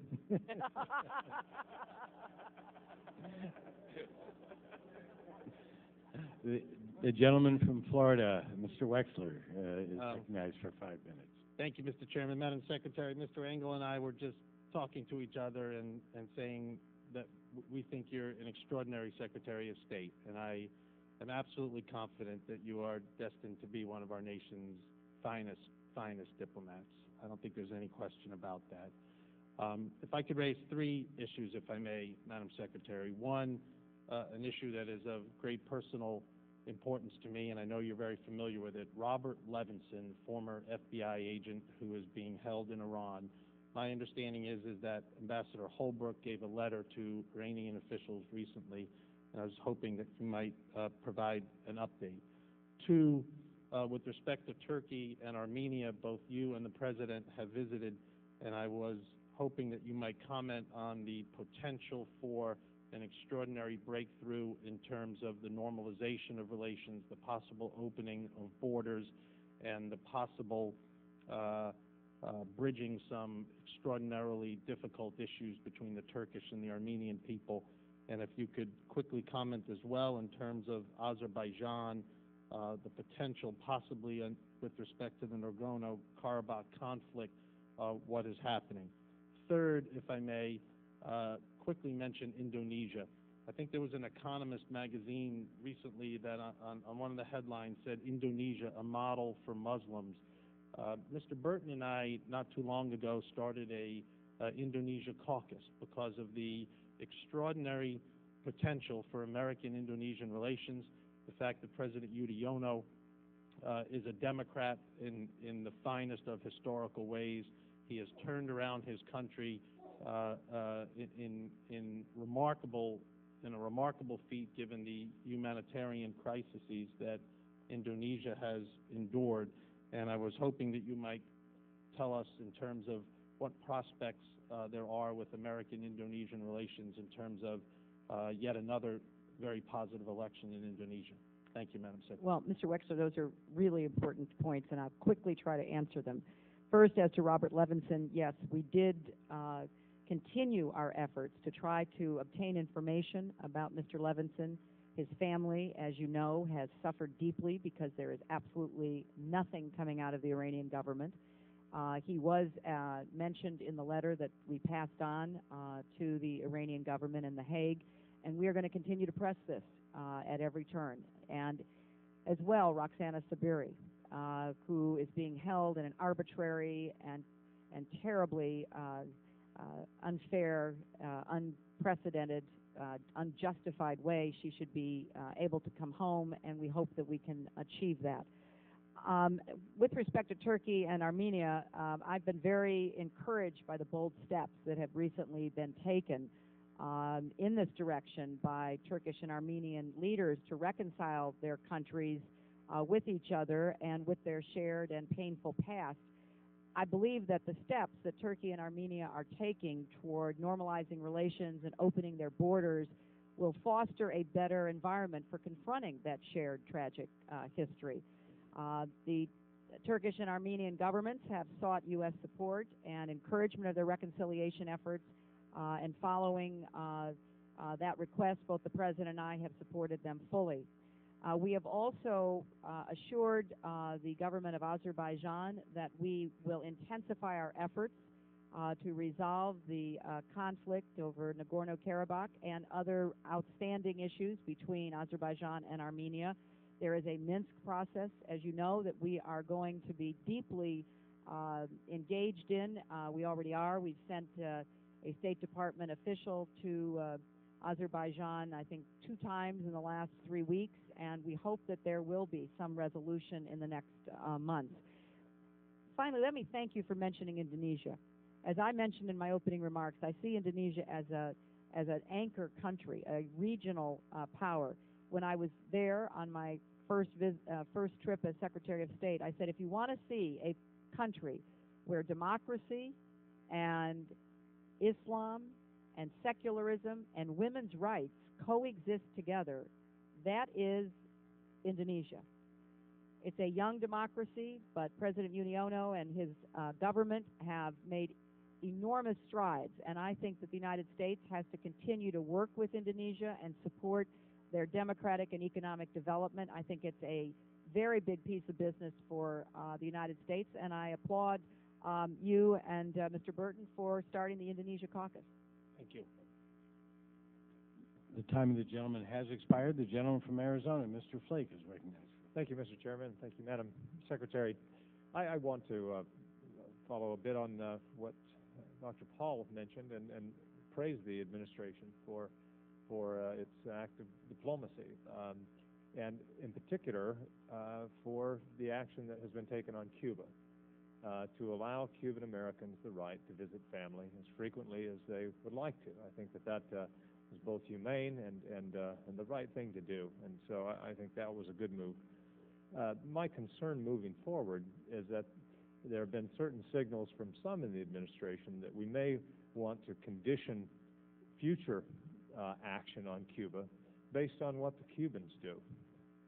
And the administration has stated that the embargo has not worked. It has not had the desired effect, and I think that is quite self-evident after 50 years. But to then say, so we're going to condition and not move any further until the Cubans take certain action. I think that many of us have been convinced, or certainly not convinced, that the Cubans want, for example, the travel ban to be fully lifted. If you remember during the Clinton administration, when action was taken where it looked like normalization of relations might happen, a plane was shot down. A few years ago, when we moved legislation through the House and the Senate to lift the travel ban or to prohibit enforcement of it, detainees were taken, 75 of them. So every time it seems that we've taken a move, the Cubans have pushed back with something else, and I fear that if we take the same position that's been, I think, the trap that previous administrations have fallen into, then we'll have the same result. I think to the extent that we have dialogue with the Cubans, we ought to say something like this. We've relaxed restrictions on Cuban Americans. We want to relax restrictions on all Americans. And if you don't start releasing political prisoners, we're going to lift the whole embargo. Because truly, I think that is what they fear worse than anything. And so why should we condition future action based on what they do or they don't do? We should do what is good for America. And in this sense, I think it's also good for Cubans. But I'd love to hear your response. Congressman, that's an interesting formulation I've never heard before. Look, I think that Congressman Smith and certainly the ranking member are very strongly expressing the opinions of many Americans, not just Cuban Americans, that a regime which is so dug in and unwilling to exercise the normal functions of a government, to have a judiciary that's independent, to have the rule of law, to release political prisoners, is one that is very difficult to move. I understand that. But on the other hand, I think that the president's actions did draw a response from Raul Castro, which was then contradicted today by Fidel Castro, saying that my brother really didn't mean that we would talk about political prisoners and human rights. So I think you can see there's beginning to be a debate. I mean, this is a regime that is ending. It will end at some point, and we need to be ready to do that. And we have responded to Raul Castro's comments by saying that we would consider a discussion that would include human rights and political prisoners. As you know, the embargo is part of our law. I mean, the president cannot lift the embargo. That has to be done by an act of Congress. If the Congress decides that's in America's best interest, obviously the administration will abide by that. But we're going to proceed very carefully in this process because we know what's happened before. I well remember when those two small unarmed planes doing nothing more than dropping pamphlets were shot down by the Castro regime. And I believed then, and I think you said it well today, it was done to prevent us opening. But it was also an act of such aggression and violence that you can't let it go unanswered either. So this is a difficult calculation. Our goal is for a free, independent democracy that gives the people of Cuba a chance to have the same opportunities that their sisters and brothers and cousins and my sister-in-law who came to this country from Cuba that they have in our country. And so we're looking at it, and we welcome your advice. Thank you. Time of the gentleman's expired. The gentleman from New York, just back from the Summit of the Americas, Mr. Engel, recognized for 5 minutes. Well, thank you, Mr. Chairman. I just did come back from the Summit of the Americas, and we met with more than 20 heads of state in private meetings, and Madam Secretary, every leader I met with had nothing but praise for you and President Obama, and I congratulate you. I was pleased to lead a delegation to meet with you at the summit, and I think we are well on our way of reestablishing engagement in the area and a policy where our brothers and sisters in the region feel that we're partners, we care about them, we're not neglecting them. I thought that was, the way you conducted yourself was great, and as a longtime supporter of yours and a New Yorker, I just cannot express how proud you make all of us. So thank you for your work for our country. I wanted to comment on a few issues and then let you comment on it. I want to say that in terms of Cuba, we should absolutely condition what we do on Cuba based on what they do. If they are willing to talk about human rights and not just talk, we don't want talk, we want action and democracy and political prisoners, then we should respond in kind. But I don't think that short of that, we ought to just open up and give them what they want. They have been a repressive regime, and we need to make sure that democracy comes to that country, as it will, but we need to encourage it. I want to talk about the Merit Initiative for Mexico. You and I have had conversations about this, and I am a strong supporter of Merit, and I hope the Congress gives more money toward it than we have. The frustration, I met with President Calderon of Mexico, the frustration that the monies are not flowing, that they have to go and get helicopters elsewhere and other things. The bureaucracy is impossible. I'd like you to talk about how we can speed up that process. When I met with President Calderon and President Golding of Jamaica, both of them said the same thing, that 90% of the crimes committed in Jamaica and in Mexico, and I'm sure in other countries, comes from U.S. weapons. We need to stop the flow of U.S. weapons down the border. In my recent letter to President Obama, which was signed by 52 of my colleagues, I urged him to return to a ban on imported assault weapons. Imported. This is not Second American rights. This ban was enforced by President George H.W. Bush and President Clinton, and I think we should go back to it. I'd like your comment on that. At the summit, I was pleased to hear yours and President Obama's announcement of $30 million in security assistance for our Caribbean neighbors, the CARICOM nations. That's a great thing. I believe that the CARICOM nations should also be granted money under MERIDA, because if we're successful in stopping the drugs coming up from Mexico, and MERIDA, of course, at my insistence and others, was also extended to Central America, we don't want them moving to the Caribbean. So I believe that perhaps that $30 million should be linked to that. So those are my questions in terms of the Western Hemisphere. I want to just throw two other things in of issues that you and I have worked with when you were a senator. That's Kosovo. Saudi Arabia recently became the 57th country to recognize Kosovo.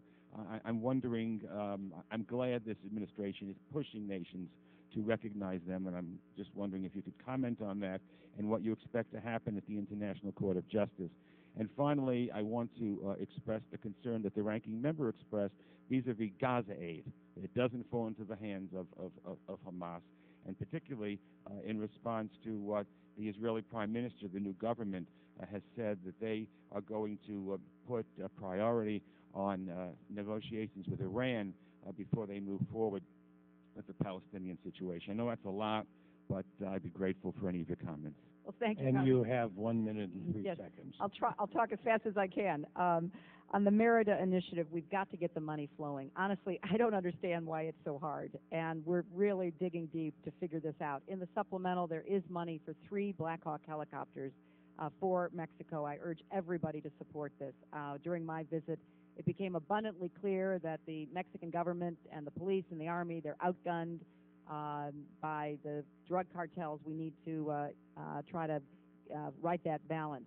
On assault weapons, we are looking about the ban. We're also sending to the Senate the Inter-American Convention on the Illicit manufacturing of, and trafficking in firearms, explosives, and other related materials known as SIFTA. It is an attempt for us to try to help staunch the flow of all of these very powerful weapons. We are giving more security aid to CARICOM. As you heard at the Summit of the Americas, the Caribbean countries are suffering so much from drug activity, and we're working on Kosovo recognition, and we will not give aid to Hamas. I didn't think you could do it, but you did. What a great secretary. The gentleman from Florida, Mr. Mack, is recognized for 5 minutes. Thank you, Mr. Chairman and Madam Secretary. It's great to be here with you and have the opportunity to speak with you a few times recently, and of which I appreciate all of those times. There's so much to talk about, so my guess is that I'll be sending you a letter with some questions because I don't think we can cover it all in 5 minutes. I wanted to talk a little bit about Cuba and associate myself with the conditions that must be met by Castro. And this is really not an issue about the United States lifting the embargo. It's whether or not Castro wants to lift the embargo. If he releases the political prisoners, if there's freedom of expression, if there's free and fair elections, I believe it is the law of the United States that is what will trigger the lifting of the embargo. And I think it's also important that we don't lose context about Castro. And I know that you're very familiar with all of this, but we can't forget the Cuban Missile Crisis. We can't forget the murders that took place on that island. We can't forget the depriving of the people of Cuba human rights, hope, and opportunity. So I think this is part of the discussion that is being lost right now in an attempt to try to engage. I think we have lost part of the discussion about why it is that Cuba and Castro are in the position that they are in right now. And it is at their own hands, not at the hands of the United States. So, I hope that we can continue the dialogue, and there are people on both sides of the aisle that feel strongly about the political prisoners and the freedom of expression and elections in Cuba. I also wanted to mention quickly my kind of takeaway from the summit, and that is that there is a small group of countries, Venezuela, Cuba, Bolivia, Ecuador, Nicaragua, Argentina, that really took the opportunity to try to hijack what could have been a very productive summit. And they came into the summit putting Cuba up as the issue and frankly, hijacking what could have been a very good Summit of the Americas. And my concern with this small group of countries is what it is that they're going to try to do outside of the Western Hemisphere. And if you look at Hugo Chavez and the relationships that he's building with Iran and North Korea and Russia and the purchasing of weapons, my concern is that we will find ourselves in a position, if you believe that Hugo Chavez looks up to Fidel Castro, we could find the same scenario where we did with the Cuban Missile Crisis, where you have Iran using Venezuela as an access point in our hemisphere to put pressure on the United States. It's something that I'm very, very concerned about. The last thing I wanted to just put a little tidbit out there about the Merida Initiative. As I told you before, I'm very supportive of the Merida Initiative and what the administration and yourself have been doing. I do have an issue with the guns. And I think once a statistic gets thrown out, we tend to run with it. So we hear 90% of all of the guns are coming from the U.S. I don't believe that's accurate. It's 90% of those that we're able to track. And I saw a report recently that talked of the total number, of which only 17% of those guns are U.S. guns. So I think it's important that, and have the opportunity to talk with the President of Mexico. I think it's clear that that really the issue is our border. Mexico wants to stop the flow of guns and money moving south, and frankly, we want to stop the flow of drugs and criminals north across the border. So it really comes about securing the border for the benefit of both of our countries and our hemisphere. So I hope that we can move in a way that doesn't blame U.S. for these problems, but works in a partnership. And last, because I have 10 seconds, trade. No, every you have country, minus 10 seconds. Okay. Every country we do trade with is a supporter of the U.S., so I hope we'll support the Colombia and Panama Free Trade Agreement. The time of the gentleman has expired. The gentleman from New York, Mr. Meeks, recognized for 5 minutes. Thank you, Mr. Chairman. It is delightful to have you, Secretary Clinton, to be here today, and it was an absolute delight to see you in the Summit of the Americas and how you and the President represented this country very well. And in fact, bringing us back so that we're not isolated as a country against everybody else, that we're now beginning to, again, to respect other countries and listen, as the President indicated and you indicated while at the summit, that you were there to listen. And I think when we listen, we hear a lot of things and we understand a lot. And, traveling with my good friend, Mr. Mack, who his last statement, something I agree with, Panama and Colombia and some of these trade agreements. His former comment, I disagree with. I think that we were listening to all of those small group of nations, and we learned a lot by that. Given that, what President Obama said at the G20, and he said, in an era of integration and interdependence, if we neglect or abandon those who are suffering in poverty, that not only are we depriving ourselves of potential opportunities for markets and economic growth, but ultimately that despair may turn to violence that turns on us.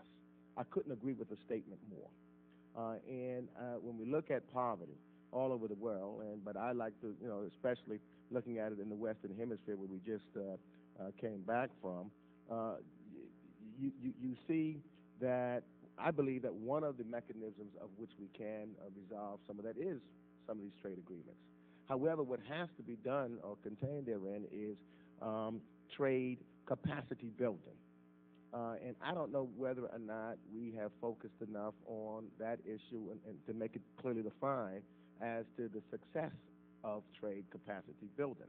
So my question to you is this. In the 109th Congress, in the Foreign Operations Bill, there was a proposal to create a trade capacity enhancement fund, and I think at that time it was for $522 million, and an office of the Director of Trade Capacity Enhancement within the USAID.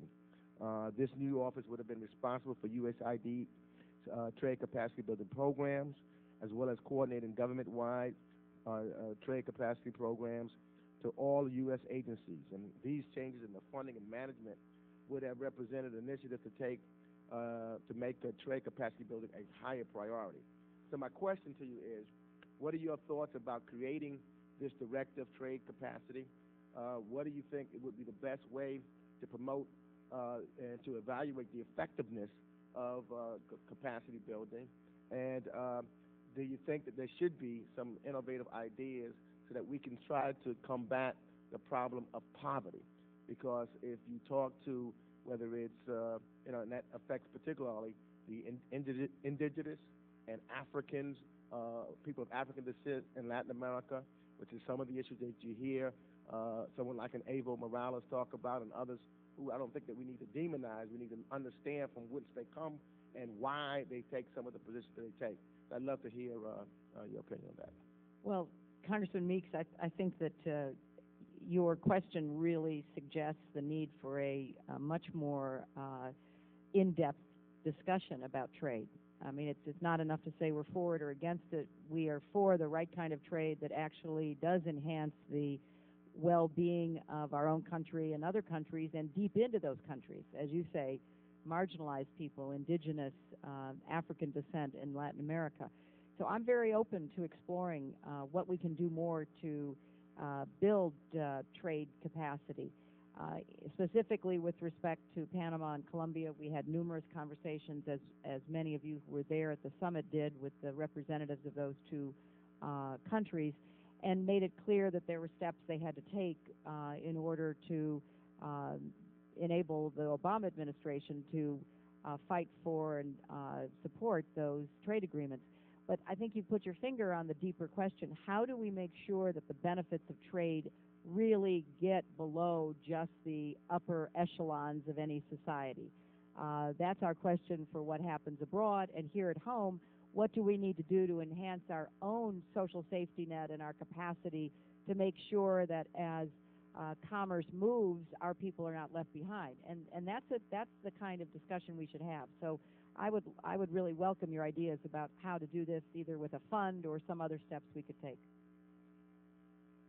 Time of the gentleman has expired. The gentleman from Nebraska, Mr. Fortenberry, is recognized for 5 minutes. Thank you, Mr. Chairman, and Madam Secretary. I also welcome you to the committee, and thank you for your willingness to appear before us as our new Secretary of State.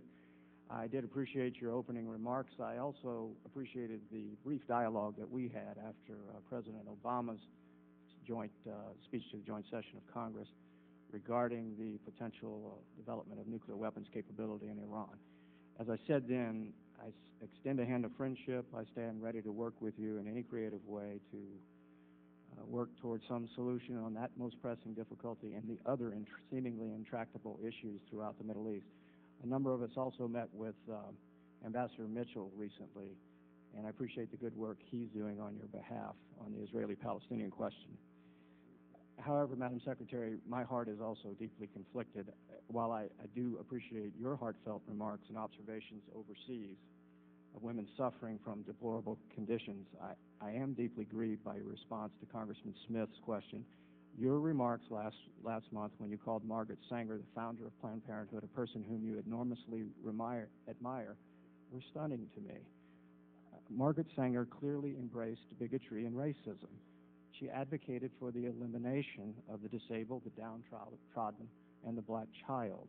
In one of her writings, she said, "Today, eugenics is suggested by the most diverse minds as the most adequate and thorough avenue to the solution of racial, political, and social problems." I don't believe these ideologies have a place in our pluralistic society.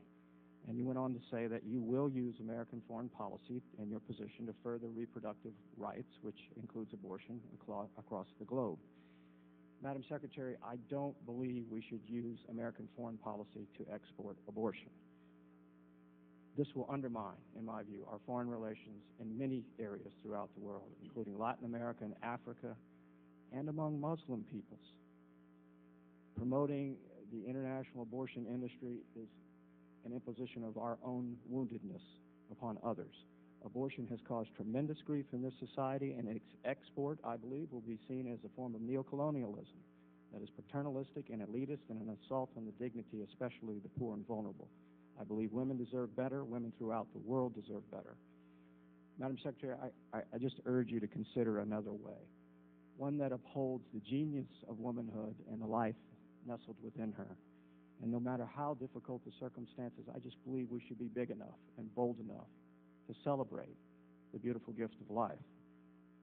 Then we will truly make a change in the world for the greater good. And I'm convinced that we would create an extraordinary amount of goodwill with this perspective versus forcing U.S. taxpayers to fund abortion overseas. Finally, I ask that you turn to a true heroine of international development and full human empowerment, Mother Teresa, who I believe you had a chance to meet with. She fought abortion by adoption, by care of the mother, and adoption for her baby. And she also said, "Come, we will take care of you. We will get a home for your child," to those in need. She added that any country that accepts abortion is not teaching its people to love, but to use violence to get what they want. This is why the greatest destroyer of love and peace is abortion. And again, Madam Secretary, I urge you to please consider a kinder way forward, one that truly cares for the woman and her child and does not consider abortion as an integral component of U.S. diplomatic and international development initiatives. I live with 6 women. Let me clarify that. I have a wife. I have a wife and 5 daughters. And part of trying to raise them well and empower them to be successful, I believe, is enculturating them with the noble ideal that all persons have inherent dignity and therefore rights. So I have to ask you, is forcing U.S. taxpayers to fund abortion in keeping with the highest values of the United States of America? Well, Congressman, let me say with respect to your comments about Margaret Sanger, you know, I admire Thomas Jefferson. I admire his words and his leadership, and I deplore his unrepentant slaveholding. I admire Margaret Sanger being a pioneer in trying to empower women to have some control over their bodies, and I deplore statements that you have referenced. That is the way we often are when we look at flawed human beings. There are things that we admire and things we deplore. We have for 8 years followed the policy that you have described, and I think we've gone backwards. We've gone backwards in the real, genuine care that we have given to women. I admire you for raising 5 strong daughters who will be able to make their own choice, and most likely, given your guidance, will be very staunchly pro-life.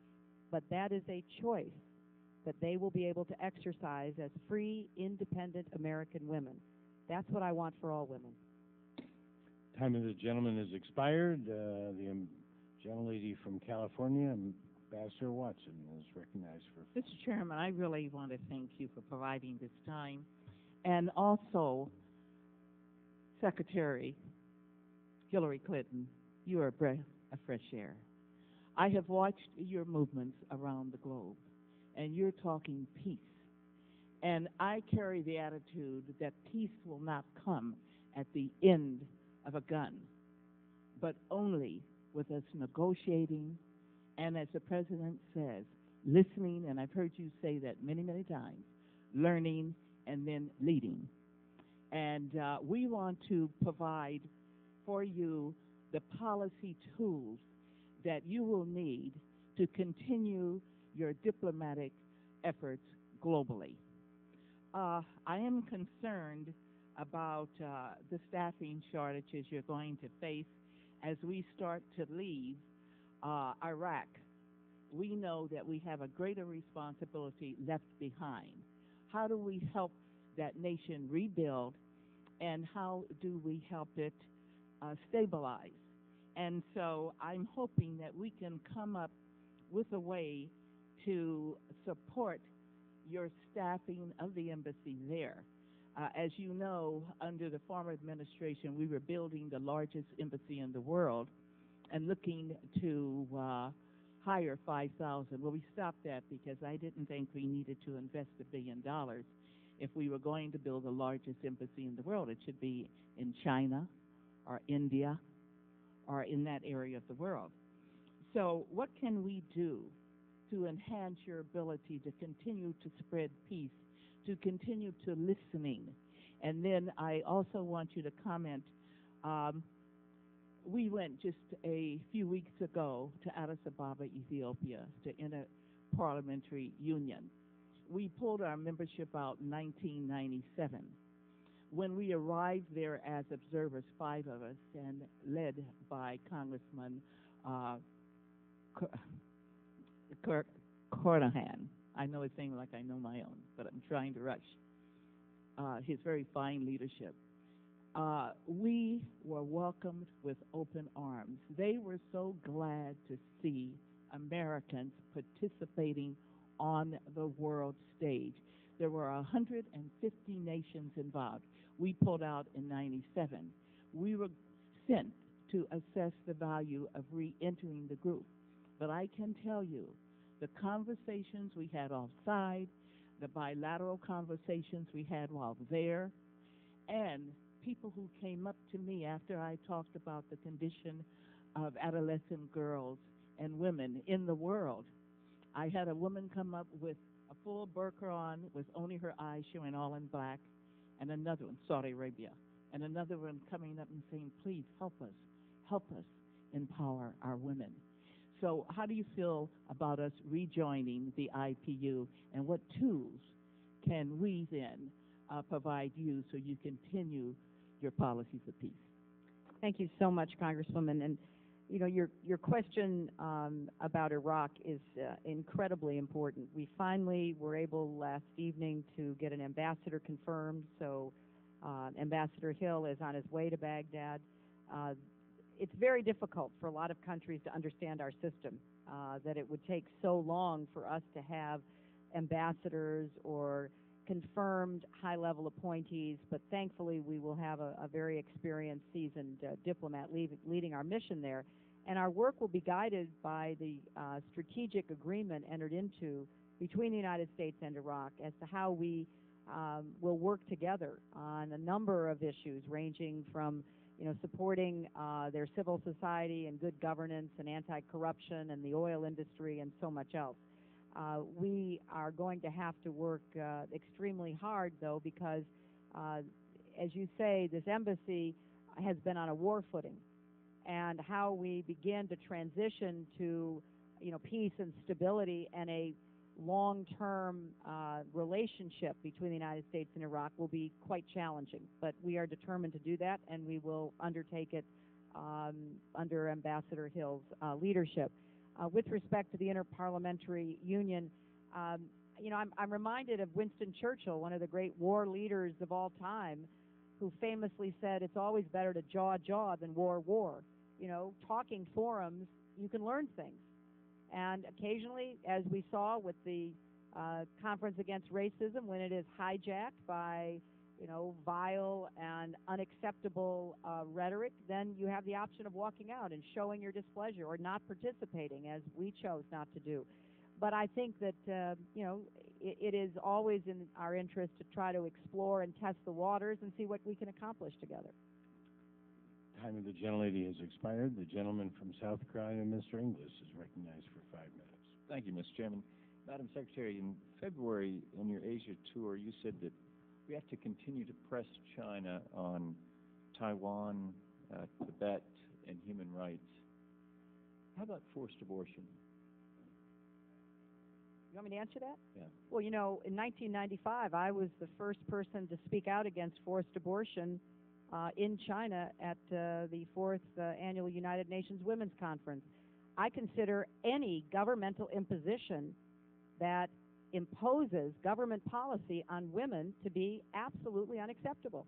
And I feel strongly about forced sterilization, forced abortion, or any other egregious interference with women's rights. Why didn't you say that in China? I did say it in China. I said it in China 14 years ago. But why didn't you say it in February? Well, because they knew I'd already said it. Because they're very well aware of that. When I made that statement, the Chinese government turned off the television so that their people could not hear me say it. I have said it consistently. I have written about it. I am on record as saying that over and over again. 14 years ago, you were First Lady. Today, you're Secretary of State. There's a big difference. Why didn't you say it as Secretary of State? I just did. That's helpful. Good.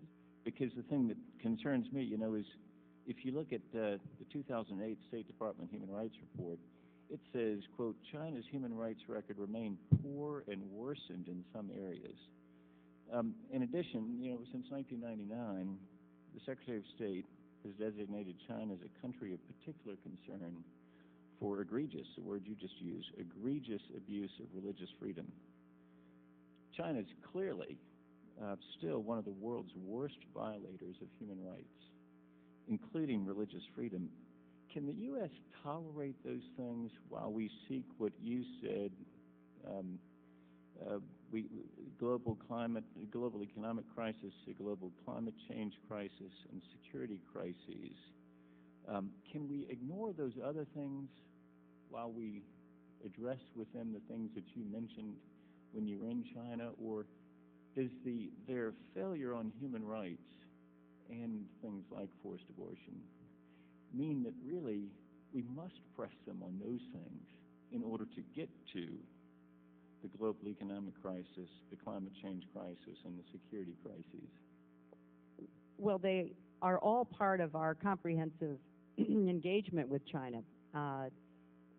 And it is part of what I and others representing the United States raised with the Chinese. We are going to have a bilateral human rights dialogue with the Chinese, and all of the matters and others that you mentioned will be part of that. But I think that just as we did in previous years, going back many decades, we had ongoing dialogue with the Soviet Union when they were threatening to annihilate us. We have normalized diplomatic relations with nations who engage in policies that we certainly deplore. Yeah. And I think with China, it is a complex relationship. We are putting it on a very strong footing so it can be positive and cooperative and comprehensive, and human rights will be a part of that. Your reference to the Soviet Union and our engagement with them is, I think, is instructive. You know, I think it nearly drove the State Department folks crazy when Ronald Reagan said, "Mr. Gorbachev, tear down this wall." But it was moral authority that he was using there, and of course, I think that it helped bring down that wall. So if America engages countries like China, don't we have to use our moral authority? Of course, we have to examine our own hearts and our own circumstances to see how we're doing, but don't we have to speak with moral authority and use that moral authority when we engage countries like China? Yes, we certainly do. And President Reagan continued to negotiate arms control agreements. He continued to press for economic investments in the former Soviet Union. Yeah. So it is a broad engagement that we have with large and complex countries like that. And so similarly, I think that we will pursue this. There is always and must be a moral dimension to our foreign policy. That goes back to our founding. That is why it is so important what the President is doing, which is reasserting the moral authority of the United States, so that when we raise these issues, we can be taken seriously, and that's what we intend to be. And I appreciate that. The thing that I would just encourage you to do is, as Reagan went there and spoke at the wall, when you're in China next, I hope you'll speak to these issues of religious freedom, of human rights, of forced abortion, these egregious violations. Well, I did speak about religious freedom and other matters when I was there. The chair recognizes the distinguished gentleman from New Jersey, Mr. Cirrus. Thank you, Mr. Chairman. Madam Secretary, I apologize for calling you Senator when I first saw you. I wish I had been a higher title, but I just want to speak a little bit about Cuba, and I think it's perfectly normal to put conditions on Cuba. This country has been doing that to other countries over its history. It will do that again to promote democracies and to promote human rights. And let me say, as someone who lived there, I experienced at the age of 11 how to take apart and put together a Czechoslovakian machine gun. I experienced the people knocking on my house door because they thought my father was carrying contraband in the black market. I remember the military coming to my house and taking inventory just before I left. And having lived in New Jersey with the mother of the sons that were killed on the plane as they were rescuing people leaving the totalitarian government. So I don't want to belittle the point because everybody has raised the issue of Cuba many, many times, but there's nothing wrong with putting conditions. And may I add that all those people that are in prison today were they were raised, they were born, raised, schooled in Cuba, all those political prisoners. They didn't come from Miami to Havana. They are a product of the revolution. And there are maybe 300, but there were 5,000 classified differently that are put in jail because they can't speak about the government. So conditions are perfectly fine, and I hope that the President will take that into consideration. But I want to raise two other issues that are important. I want to talk a little bit about the Colombia Free Trade Agreement. I want to talk about Cyprus and Turkey's 43,000 troops in Cyprus. Can you just comment a little bit about that? Yes, I certainly can, Congressman, and thank you for your eloquent and heartfelt description of why we always have to be promoting human rights and freedom. I have met twice with the foreign minister of the Republic of Cyprus, and I have met once with Mr. Talat, representing the Turkish Cypriots.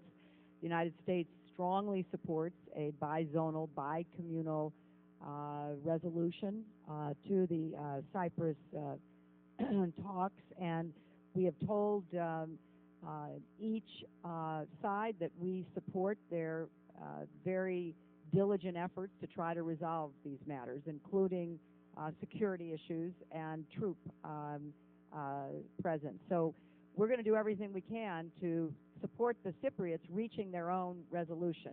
I think that previous efforts have unfortunately resulted in a feeling by certainly the Greek Cypriots that things were attempted to be imposed on them, and we want the parties to reach an agreement, and that's what we are supporting. In Colombia, can you talk a little bit about Colombia? You know, the Colombia Free Trade Act, which several of you have referenced, was a subject of intense conversations at the Summit of the Americans between us and the Colombians. Several members of Congress, including some on this committee and other committees, have been in Colombia in the last several days, trying to figure out what is it the Colombians would be asked to do in order to move the free trade agreement forward. The Obama administration believes that the right kind of free trade agreement is very much in the interest of both Colombia and the United States. The steps that have been taken by President Uribe and his government to not only deal with the insurgency and the terrorists, but to clean house with a lot of the abuses that were unfortunately present within the military and other instruments of government, have been very impressive. There is still more work to be done. So we are intensely discussing with the Colombians how we can come to a resolution that would enable us to move forward. I have 1 minute. Can you talk a little bit about the handshake that Chavez gave? Well, I must say he's very adept at knowing where the cameras are. We had sat down for a discussion with the presidents and heads of state of the South American countries, and our president was at the head of the table. You might see I was sitting behind him, and it was one of those hollow squares, and the cameras came in to do the photo spray, and as soon as the cameras were set, President Chavez got up, came around, presented the book, and as you noticed, held out the cover so that it could be easily seen. I found it somewhat amusing, to be honest. I mean, I know some people have reacted, but I think President Obama was right in saying, why should we be afraid of shaking somebody's hand? Now, that doesn't mean we're going to agree. It doesn't mean that we're going to give up our principles, but let's try to see whether there's any opportunity to move President Chavez away from the influences that others were speaking about. Look, it's a serious matter if any country in our hemisphere falls under the sway of Iran or someone else who is inimical to our interests. We buy a lot of their oil. Let's see whether we can begin to turn that relationship. It might or might not be possible. The handshake was not the end of anything, but the beginning of seeing whether that could be done. Thank you very much, and we're very proud of you. Gentleman from Florida, Mr. Bilirakis. Thank you, Mr. Chairman. I'd like to yield time to the ranking member. Thank you so much, Mr.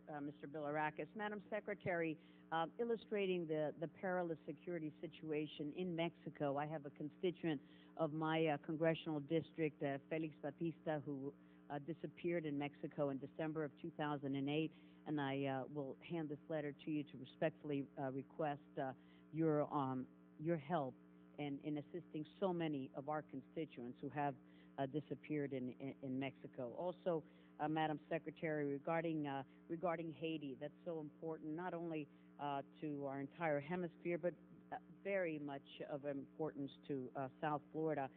You announced $300 million in assistance to Haiti, including a pledge made at the Haiti Donors Conference, and we want to make sure that we have proper steps for transparency, for accountability, and making sure that we can show sustainable progress for Haiti. The supplemental has $300 million in food aid, but Haiti is not mentioned as a recipient of that provision, and I hope that we get some aid for Haiti in that provision.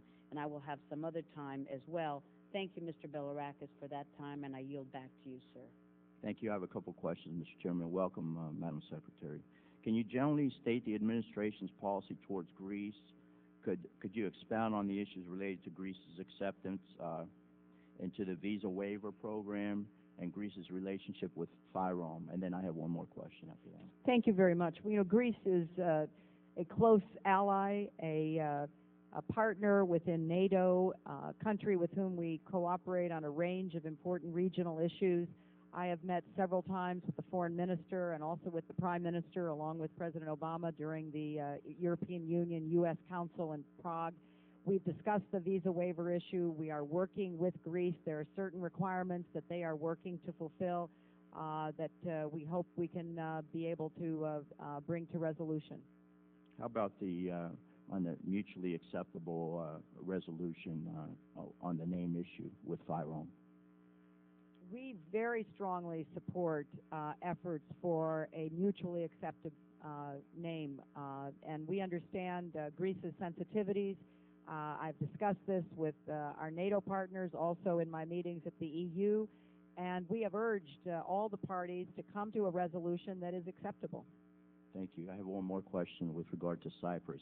As you know, the Annan plan failed because it contained provisions that prohibited Greek Cypriots from purchasing property in 1/3 of their own country and constitutionally established Turkish troops permanently on Cyprus.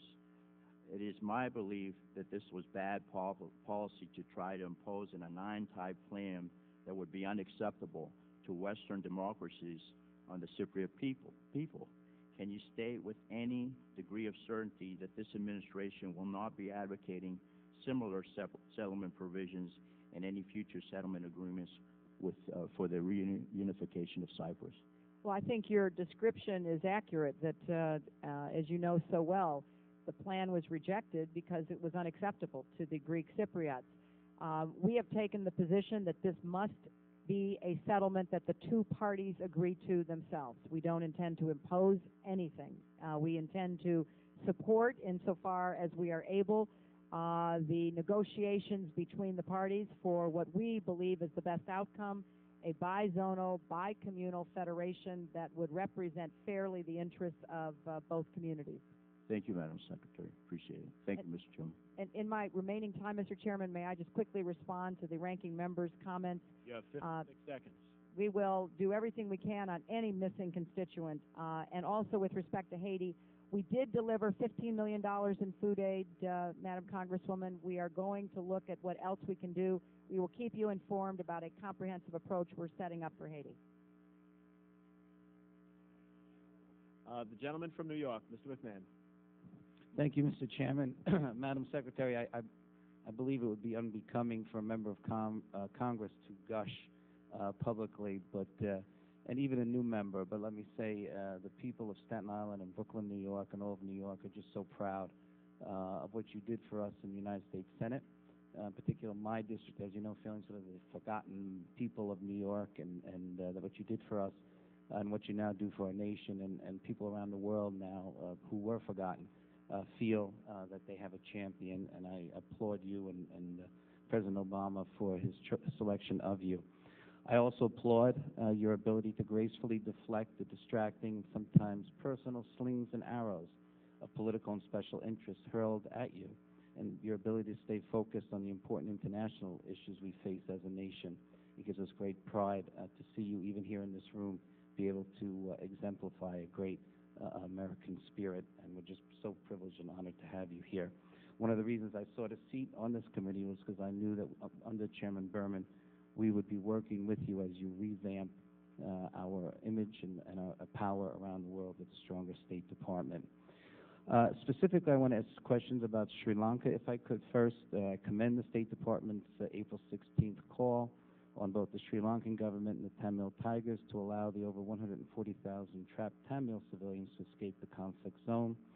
We also support the department's appeal to the Sri Lankan government to enforce international humanitarian standards in the IDP camps, to grant the visas to international aid groups, and to permit entry into Sri Lanka of international monitors and media access to those camps. The conflict has been brutal, as you know, and we're concerned with the prospects of post-conflict resolution for the Sinhalese and the Tamil people.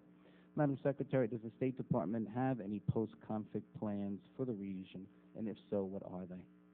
Congressman, this is such a terrible humanitarian tragedy, and we have been pressing the Sri Lankan government for a halt in the fighting so that we could secure safe passage for as many of the trapped civilians as possible.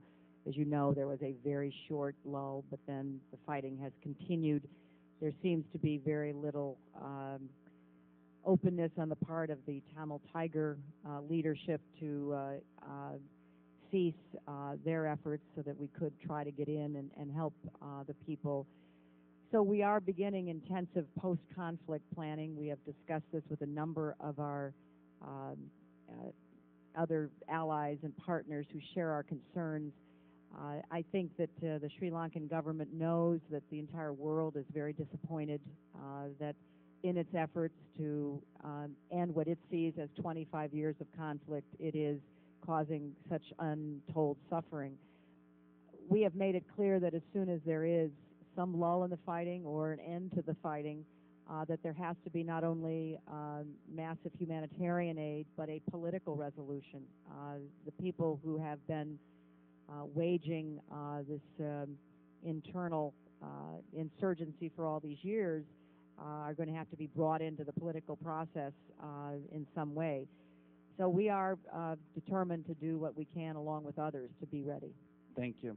Just briefly to the issue of Cyprus, one avenue would seem to me possible to follow is for instance, the USAID has worked with Cyprus to develop a power grid, which is not integrated from the north into the south. Is that an area that perhaps we could, as we give aid in that area, to force integration, if you will, first in the power grid and then hopefully in the bizonal agreement? I think that's an excellent suggestion, and we will certainly, share that with, the Cypriot community on both sides. Let me say that Cyprus is so strategically located. If this problem can be resolved in a way that is satisfactory to both communities, and as you say, bizonal, bicommunal agreement, I think that the future for Cyprus is unlimited economically and as a player in Europe and the Middle East. It's in everyone's interest. It's also very much on the minds of many of those who are involved in the negotiations. So we will take a look at this power grid idea and get back to you. Thank you very much. And just in the area of foreign aid, we know what an important issue it is. So many folks on this committee are fighting to keep it in the budget, the higher amount that you had requested. Just to let you know that we're working with you in any way we can help you, to please let us know. Thank you again. Thank you, Congressman. Gentleman's time has expired. The gentleman from Indiana, Mr. Burton. Madam Secretary, I don't want to belabor this point. It's been discussed by a number of members. But I really believe our intelligence agency, the CIA and the FBI, if there are prosecutions because of the tactics that were employed to extract information from terrorists or suspected terrorists, if they are prosecuted for that, first of all, I think there's going to be a tremendous amount of animosity from across the country to the administration for that. But in addition to that, if there is a terrorist attack and people remember that they were prosecuting people who were trying to protect this country with tactics that may or may not be questionable, then I think that there will be a terrible backlash on the administration. I'm not here to protect the Obama administration, but if there's a terrorist attack and we're prosecuting people that try to get information to protect this country, people are going to be madder than hell. Now, I have two questions or three questions, and you can answer them in tandem if you like. Regarding Taiwan, I would like to know if the administration is still absolutely committed to the Taiwan Relations Act and protecting Taiwan in the event of an attack. Second, the Colombian Free Trade Agreement, which has been discussed by my colleagues, I think that regarding immigration, drug trafficking, terrorists, and gangs that come into the United States, I think a Colombian Free Trade Agreement and a Panamanian Free Trade Agreement will help stem the tide of that. Conversely, if the economies start to go south down there because we don't have a free trade agreement, along with the other things that are bringing people illegally into the United States, I think we could see more people coming into the country. So I hope that we'll press on with that. The six-party talks regarding North Korea, I'd like to know what the prospects are of resuming those talks and whether or not we can expect some results, because North Korea really hasn't been paying much attention to us. And finally, I think all of us are concerned about Mr. Chavez's attention and association with Russia, China, and Iran. They've had flights back and forth to Tehran from Venezuela, and I think I and many of my colleagues are very concerned that there may be a coalition that's formed that may threaten not only the security of Central and South America, but the United States as well. And so I'll let you answer those, and then if I have time left, I'm going to yield to my colleague. Thank you. Thank you, Mr. Burton. Our policy with respect to Taiwan remains one China policy, Taiwan Relations Act, 3 communiques. There is no change in our approach. We have been very consistent about that. As I said, the Colombia and Panama Free Trade agreements are ones that we are looking very hard at and working with the Panamanians and the Colombians. Regarding the 6-party talks, we have made it clear that we are prepared to resume the 6-party talks. The Chinese and Russians, the Japanese and South Koreans have equally made that clear.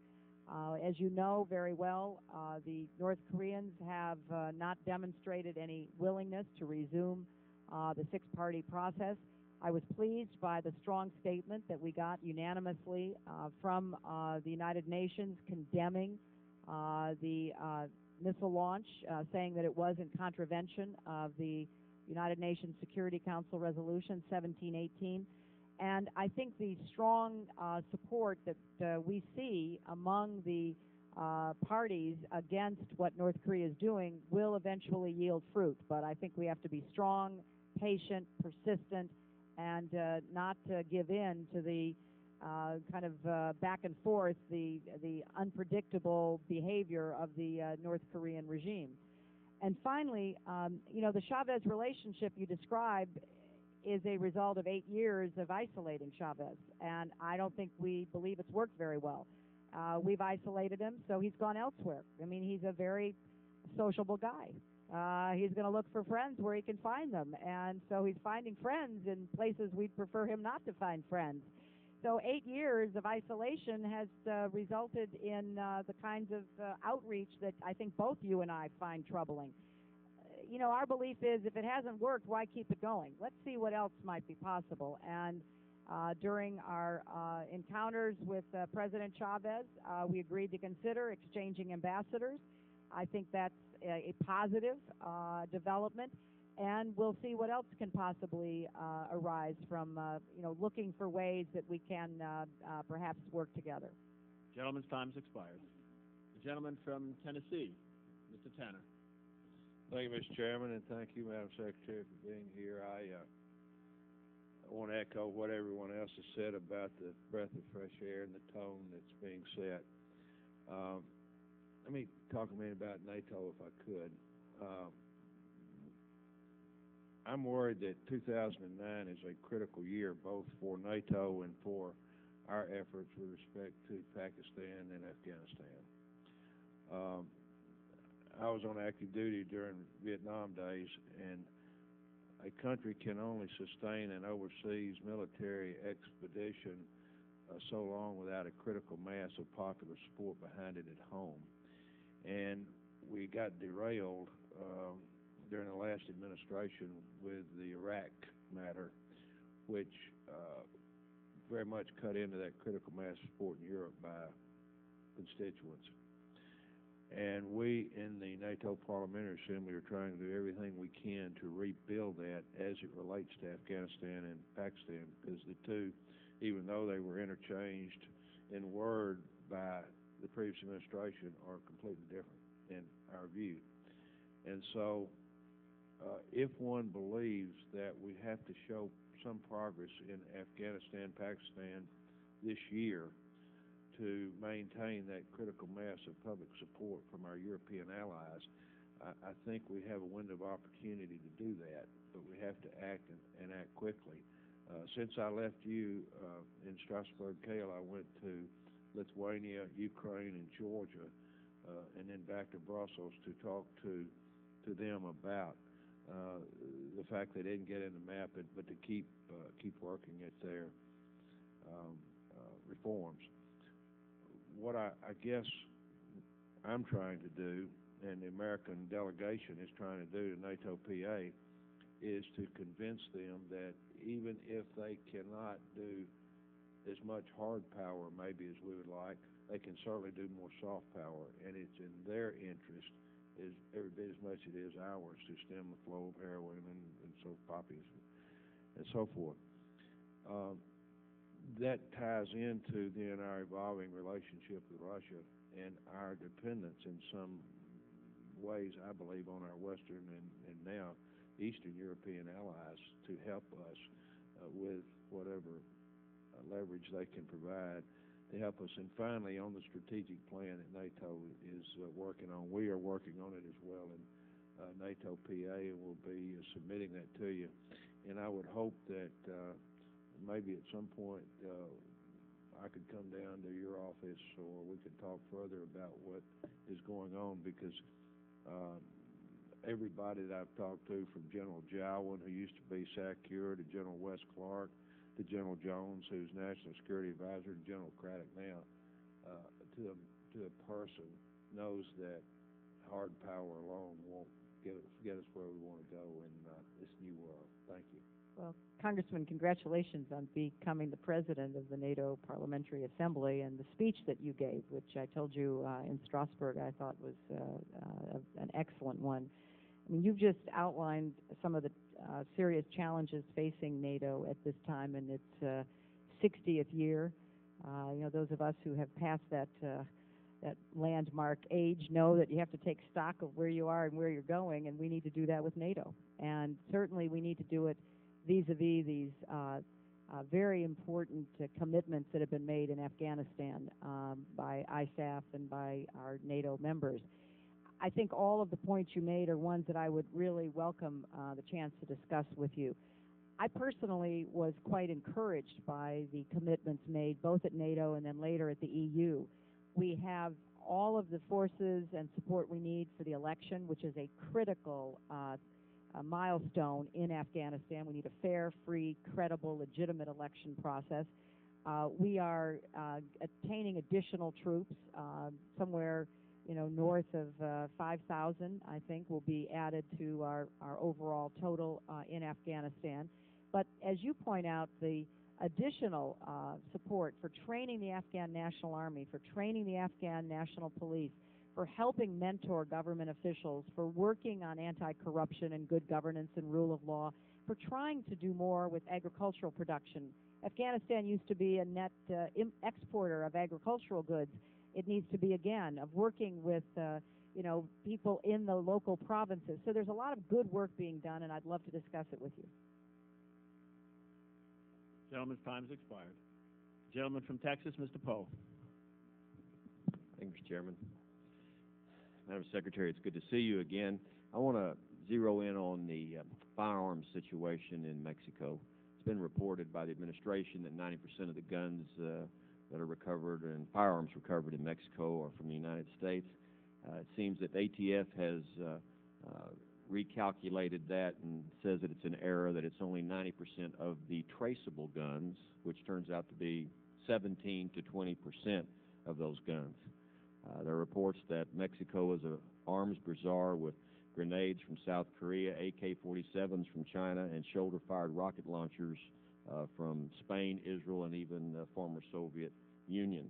That the Russian mafia is also involved in drugs and arms trafficking in Mexico. And in 2006, Amnesty International said that China was providing arms to Mexico and many other Latin American countries. And two other statistics: the Mexican Army has had desertions of over 150,000 of its own soldiers since in the last 6 years, and many of them take their M16s that are made in Belgium with them when they leave the Mexican military and go work for the drug cartels. And just recently in March, Guatemala seized 500 grenades and AK-47s on its border that were going into Mexico. So my question really is, Mexico seems to have borders that are porous for firearms, not just from the United States. And we are trying to help Mexico get a grip on the drug cartels, which are tremendously affecting their economy, our economy. Uh, so my concern is that our aid that we give to Mexico in the Meridia Initiative doesn't turn out to be used against us, whether in the corruption process or whether in these weapons turn out to go to the drug cartels and be used against Americans. I recently, just this weekend, was on the Texas-Mexico border with the Air National Guard, flew up and down the Rio Grande River as they caught 2 drug smugglers coming into the United States. And that seems to be the concern of law enforcement on this side, that many of this money or equipment is going to be used against us because of the corruption. Can you help me out a little bit with that and tell me what precautions are being made by our administration to make sure that all this equipment that we're sending doesn't end up in the wrong hands and used against us? Well, Congressman, I obviously think that we have to be as careful and accountable as we possibly can be. I think that the threat to Mexico by these drug cartels is one that we want to respond to, and we are responding to it, and the Merit Initiative is the organized approach adopted by the prior administration, which we want to continue and make even more effective. And I believe that the Mexican government, from my visit there and the president's recent visit, is very focused on this. They know what they have to do, and they're seeking our help, which is something that will, over the long run, strengthen our relationship. We have to defeat these drug cartels. I mean, we have to defeat them. We have to disarm them. We have to capture or kill them. We have to rid the people of Mexico of this scourge. And we have to support President Calderon, who's showing enormous courage. I mean, the bravery that man shows every day, getting up and going to work, is, very impressive. So we'll just have to work together to make sure that we put in appropriate safeguards. And I know the Mexican government has every interest in ensuring that whatever equipment we provide ends up in the right hands. With respect to where the drug cartels get their guns, I have no doubt that they're shopping in the international bazaar, but there is a considerable number of these weapons that do come out of our country, and I think we ought to be smarter about how we at least can prevent whatever the contribution percentage is from crossing the border and adding to the woes of the Mexican army and the Mexican police. Would it not be the responsibility for us to protect our border from drugs as it would be for Mexico to protect their border from guns? It just seems to me that neither border is being protected by either country because guns are going one way and drugs are going the other way. Well, you're right. We haven't done a very good job, have we? None of us have. And we've got to do a better job. The administration just appointed Alan Berman, who was the U.S. attorney along the San Diego border during the Clinton administration, had an excellent record of securing the border. We're going to take every step we can. Any ideas you have, I'm sure the administration would welcome. I'll be glad to pass those on, and I'll use Time back is my expired. time. Thank you. The chair recognizes for 5 minutes, gentlewoman from California, Ms. Woolsey. Thank you very much. Madam Secretary, you just don't know what a joy this is to be here and be proud of you and hear the depth and breadth of concern and knowledge you have on every single issue and question that's come up today. Thank you very much. I spent part of the Easter break in Tanzania, and the focus of our trip was maternal mortality. And I can say without a doubt that if the women of childbearing age, it's hard enough to live in a third world country. I cannot imagine being a woman of childbearing age. But their lives and the dignity of their lives and their future and their children's future would be much improved with family planning and options made available to them. So thank you for your statements regarding that. You are such a committed woman for women's rights all over the world. So I'd like to talk about CEDAW, the Convention to Eliminate All Forms of Discrimination, which is the UN convention that's been ratified by 95%, 185 United Nations members, but not the United States of America over the last 30 years. leaving us in the company of Iran and Sudan, of all things. It's time to move beyond this embarrassing, shameful distinction, and every single Congress since the 102nd Congress, I've introduced CEDAW ratifying language, although it has to actually take place in the Senate. But this year, HRES 22 has over 120 members co-sponsoring. So what can we do to work together to get it out of the Senate and signed into, ratified by President Obama? Thank you so much, Congresswoman Woolsey. And the administration is forwarding CEDAW along with other priority treaties to the Senate with the hopes that this can be the year that we would finally ratify this convention that really does recognize and support the rights of women. And I hope that members of Congress, led by you and others who care deeply about this issue, will make your views known to your Senate colleagues, because we need to move on this. I agree with you. I find it embarrassing we are in the company of the countries that you named. Well, thank you. Now I have a less friendly question. The President refers to diplomacy, development, and over military power, or along with military power in addressing Afghanistan. Yet in the supplementals, there's a 10-to-1, 7-to-1 investment for the Department of Defense as compared to Foreign Affairs, Foreign Assistance, and the State Department. Earlier this year, myself and 10 of my colleagues sent a letter to the President requesting more information about his and the administration's Afghanistan policy. We haven't gotten our questions answered. We want to know about clear authorization for the use of military force. Has it been established?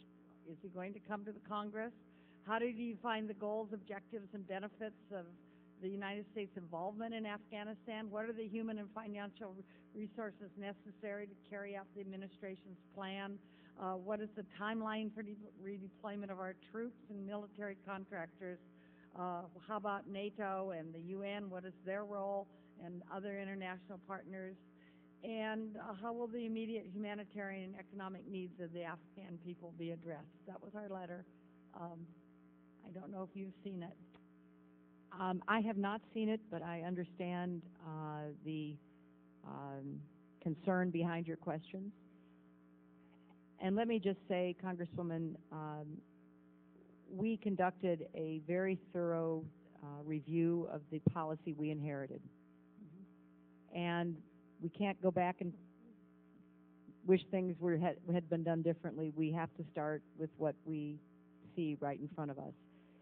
We think that there is an important national security interest on behalf of the United States to prevent Afghanistan from becoming a safe haven for terrorists, extremists, and those who would export violence against the United States, our friends and allies, and who would turn Afghanistan backwards again, particularly when it affects the role of women. But our primary goal in Afghanistan is to disrupt, dismantle, and defeat al-Qaeda.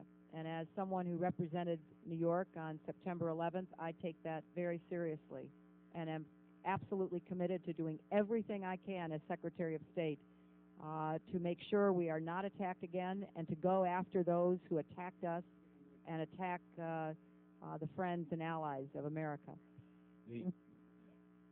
The time of the gentlelady has expired, and therefore I'm going to recognize the gentleman from Arkansas, Mr. Boozman. Thank you very much, and it's so good to have you here. Being from Arkansas, I just want to relay how proud the state is of you being in this position. In deference to my ranking member and then the ranking member on my committee, I'd like to yield a minute to Ms. Ross-Layton and a minute to Thank you so much. Very quickly. Thank you so much. Madam Secretary, in response to an earlier question, you said correctly that U.S. policy was not to provide funding to a Palestinian Authority that included Hamas, unless and until Hamas meets the obligations, including recognizing Israel. I agree with that. However, that is not what the language in the supplemental says, and I just encourage you to take a second look at the supplemental when it talks about power sharing agreements that talk about Palestinian Authority governments, including ministries, agencies, and instrumentalities.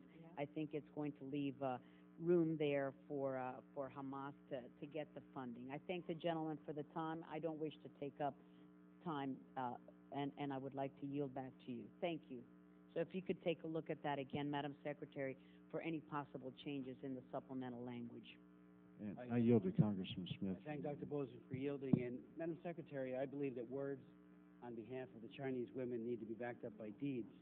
And as you know, the UN Population Fund has actively supported, co-managed, and whitewashed the most pervasive crimes against women in human history.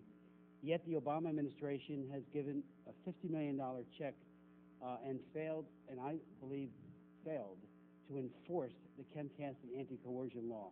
I'm sorry, could you let Mr. Smith start again? I couldn't hear what you said. I want to hear what you're saying, Mr. Smith. Is that all right, Mr. That Chairman? would be fine. Something's wrong with mine. Yeah, I'm sorry, I can't hear you.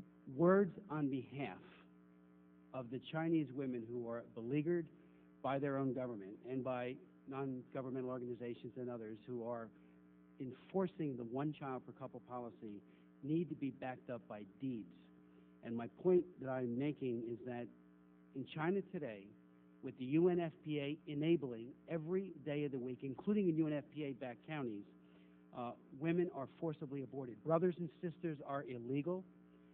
There are missing at least 100 million girls, gender side, because of the preference for males. And if you're only allowed one, that one is more likely to be a boy than a girl. So girls are singled out, the girl child, for forced abortion. There are about 500 suicides a day, not a week, a month, a day in China. And some experts attribute that in whole or in part to the forced abortion policy. In 2008, the U.S. Department of State found that UNFPA had violated the anti-coercion provisions of Kemp-Caston and reprogrammed every dollar to maternal health care and to family planning, but not to the UNFPA. My point is, and my concern is, that rather than demanding reform, and I do believe the Obama administration, had you continued UNFPA or the Kemp-Caston denial of funds, especially given the position that this administration takes on abortion, that would have had a profound impact on the Chinese government as well as on the UNFPA itself, and yet we have written them a $50 million check, maybe deducted a few dollars, maybe not, but we have written them a very large check, and that sends a clear, non-ambiguous message to the Chinese government that coercion really doesn't matter. Mr. Chairman, can I respond to these two very important questions? I think that the point that the ranking member made really deserves a response, because the administration is very firm that we should not and will not deal with Hamas.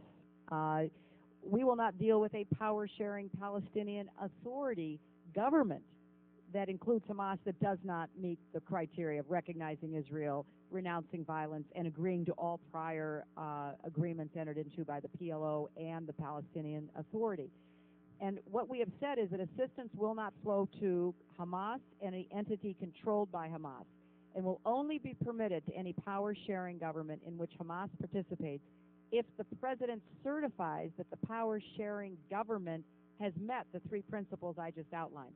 So if the language is not as clear as we intend it to be, because as I have just described it is our intention, we will look at that. Furthermore, all NGOs, any organization applying for any grants to do any humanitarian work in Gaza have to certify before any award is made that they do not provide material support to Hamas or other terrorists. I obviously feel very strongly about this.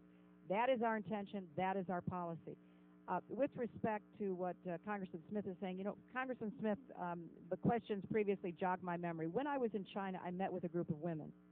Once again, I spoke out about the forced one-child policy. I share your horror and absolute rejection of such a policy. I also think it's bad for China.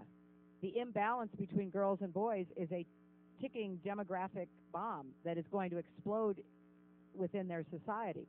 This is a bad policy from any angle you look at it.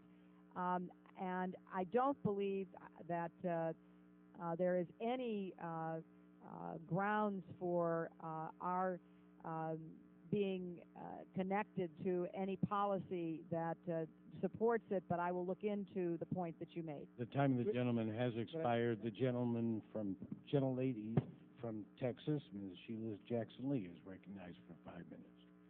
Thank you very much, Mr. Chairman. I think there is no doubt, Madam Secretary, that your commitment to human rights is above reproach, and we thank you for the sincerity of your presence here today. Very proud of you. But more importantly, we are proud of the bold leadership that you've already shown in conjunction with a new message of the Obama administration. Several things I'm going to put on the record and then focus in narrowly on some issues. First of all, thank you for what you're doing for the Iranian-American reporter. Count us as your partners. We demand her release immediately. We certainly welcome that there should be a fair trial, but my position is that she is innocent and she should be released immediately. Thank you for those bold words. Again, the work that has been done by appointing the envoy for Pakistan, Afghanistan, and for the Mideast are part of the bold leadership. I want to focus in on our recent visit, but as you well know, the number of visits that I've made to Pakistan and co-chairing the Pakistan caucus. This is not the Pakistan of Benazir Bhutto, who respected you and you respected her. In my meetings or conversation with her, her dream when I last spoke before her assassination was for this new, revived Pakistan.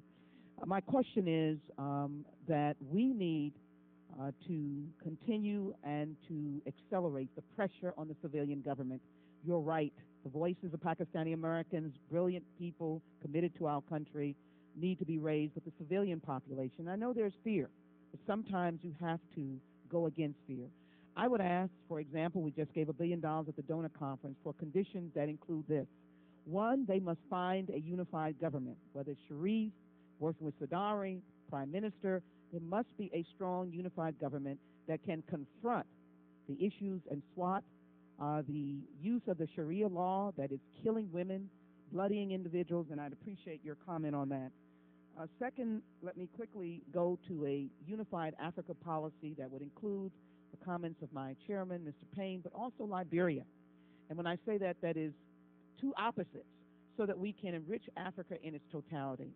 And lastly, this issue of a global national strategy for development. I think that will cover South and Central America. It will cover the crisis in Mexico with drugs. It will cover Africa and the Mideast. It will cover the South Asia. I would hope that that would be something that we'd be looking at very quickly, so that included in that, we can recapacitate, reprofessionalize USAID, which, by the way, we saw in India.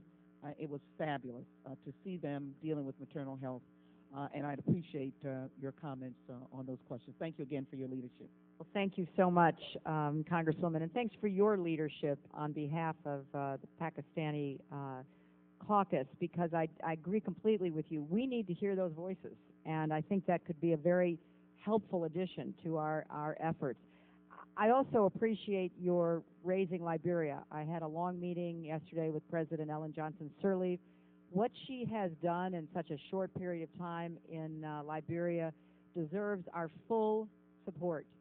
I am so committed to doing everything I can to help her on security, on infrastructure, and I think it has to be a public-private partnership. We need more American corporations and NGOs to invest in Liberia and assist President Sirleaf in her efforts to rebuild that war-ravaged country. I also appreciate your talking about USAID, often the unsung heroes and heroines of our policies. You know, when Congressman Woolsey was talking about maternal mortality, those are the kinds of interventions that literally save lives and, you know, put us at our very best. Give us a chance to talk with people, not in a political way, but sort of person to person, which builds connections. And I look forward to discussing with all of you, and particularly under the leadership of the chairman, how we can do foreign aid better, how we can streamline it, how we can get better results, how we can be more effective. So your ideas about that are going to be very welcome. May I quickly just ask the issue of Sharia law in Pakistan and Afghanistan and how we can put pressure on their thoughts about that? Well, we're hopeful that the law that was passed by the parliament in Afghanistan will be taken back. We have some reason to believe that that will happen, and we have urged it to occur expeditiously. I think that the Pakistani government is basically abdicating to the Taliban and to the extremists. But look at why this is happening. If you talk to people in Pakistan, especially in the ungoverned territories, which are increasing in number, they don't believe the state has a judiciary system that works. It's corrupt. It doesn't extend its power into the countryside. So the government of Pakistan, however it is constituted, which is, of course, their business, not ours, must begin to deliver government services. Otherwise, they are going to lose out to those who show up and claim that they can solve people's problems, and then they will impose this harsh form of oppression on women and others, which we find unacceptable. Thank you. Time of the gentlelady has expired. The gentleman from Texas, Mr. McCall, is recognized for 5 minutes. And thank you, Madam Secretary, for being here today. And let me say at the onset, I commend the focus that you have on the Pakistan-Afghanistan area. After all, Pakistan is the country that brought us Ramzi Yousef, the '93 World Trade Center bomber, his uncle Khalid Sheikh Mohammed. In my view, it's the tribal area in Pakistan was not given proper attention over the past several years, and I think that we're beginning to see,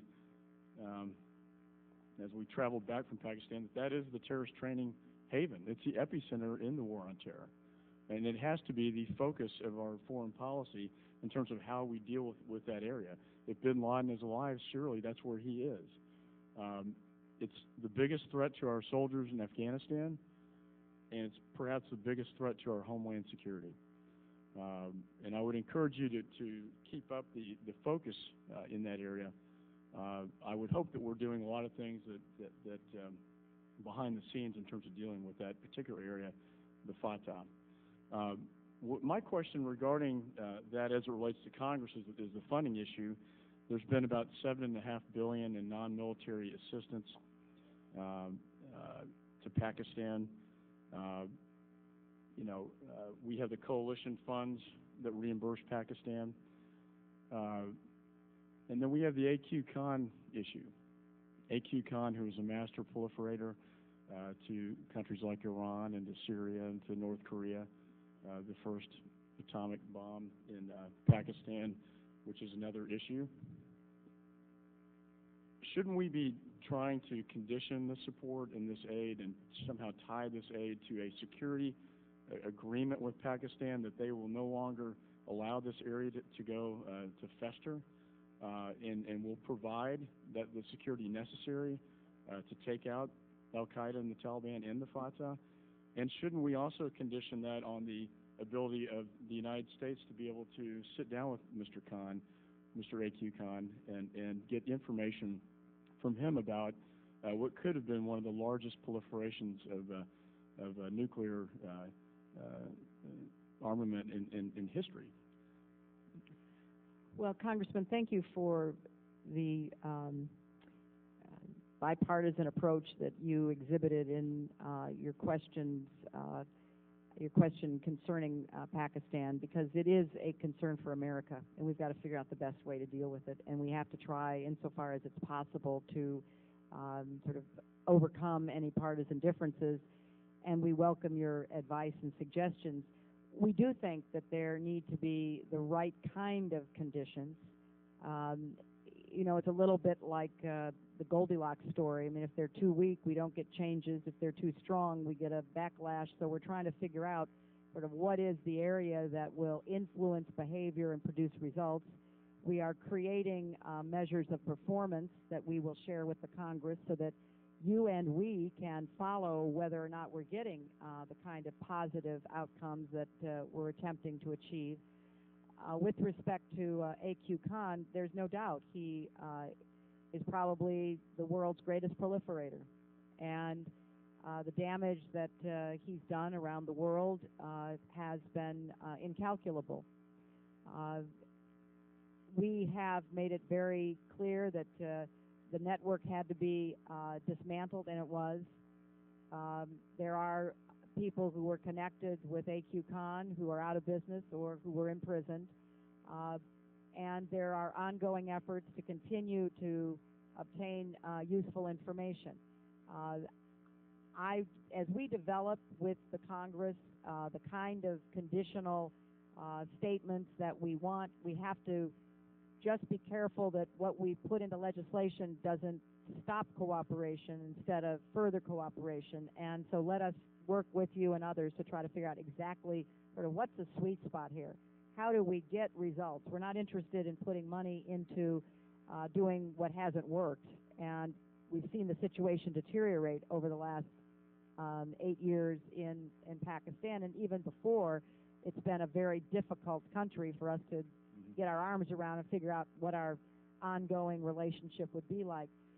But we are convinced that the democratically elected government in Pakistan shares our goals with respect to the terrorist threat. We just have to figure out how we can best support them in actually getting results. If I could just close with, I'm the ranking on the Homeland Security Subcommittee. Jane Harmon is the chairwoman. We're both very interested in this issue and working with the administration. The time of the gentleman has expired, and thank you. Appreciate your comments on this issue, Madam Secretary. And the gentlelady from California, Ms. Lee, is recognized for 5 minutes. Thank you, Mr. Chairman. Madam Secretary, as I said to you last week, I truly applaud your bold steps in reshaping America's image and role in the world. And I look forward to working with you and the President in tackling these enormous challenges, which oftentimes are seen as opportunities. I'll submit to you the many questions I have for the record. Let me go to Cuba first. Yes, I firmly believe that we should promote freedom, human rights, democracy, encourage elections throughout the world.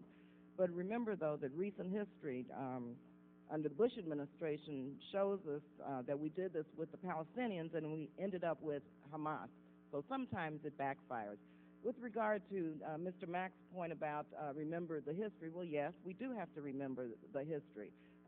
And we also cannot forget the Bay of Pigs, assassination attempts, Guantanamo, the dictatorship of Batista. There are many, many issues that also have to be included in this history. You mentioned the Cuban plane flying over, the American plane flying over Havana. Well, I'm not so sure if a Cuban plane entered U.S. airspace what our response would be. I raise these questions because these are two sovereign countries which have serious, serious issues to address on both sides, and I recognize that it's going to be very difficult as we move forward. Last week, a week before last, as you know, I led a delegation of members of Congress to Cuba with one specific purpose, and that was to assess whether or not Cuba wanted to move forward with the dialogue, and whether or not all issues, such as political prisoners, human rights, the plight of Afro-Cubans, would be placed on the table if, in fact, discussions would move forward. Of course, President Raul Castro communicated to us, yes.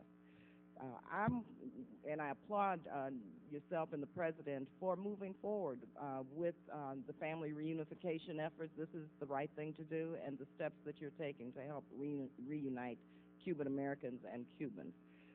Wanted to ask you if there are any other plans, any other policies you're considering looking at, and do you agree with lifting the travel ban for all Americans to travel to Cuba?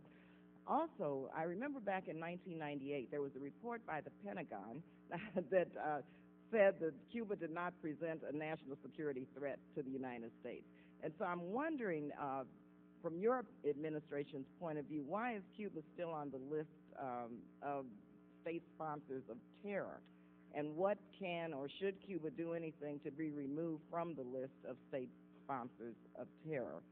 And finally, I have to thank you for your response to my questions regarding the investigation of my constituent Tristan Anderson, who was seriously injured when he was shot in the head by tear canisters by an Israeli soldier in the West Bank of Naoun.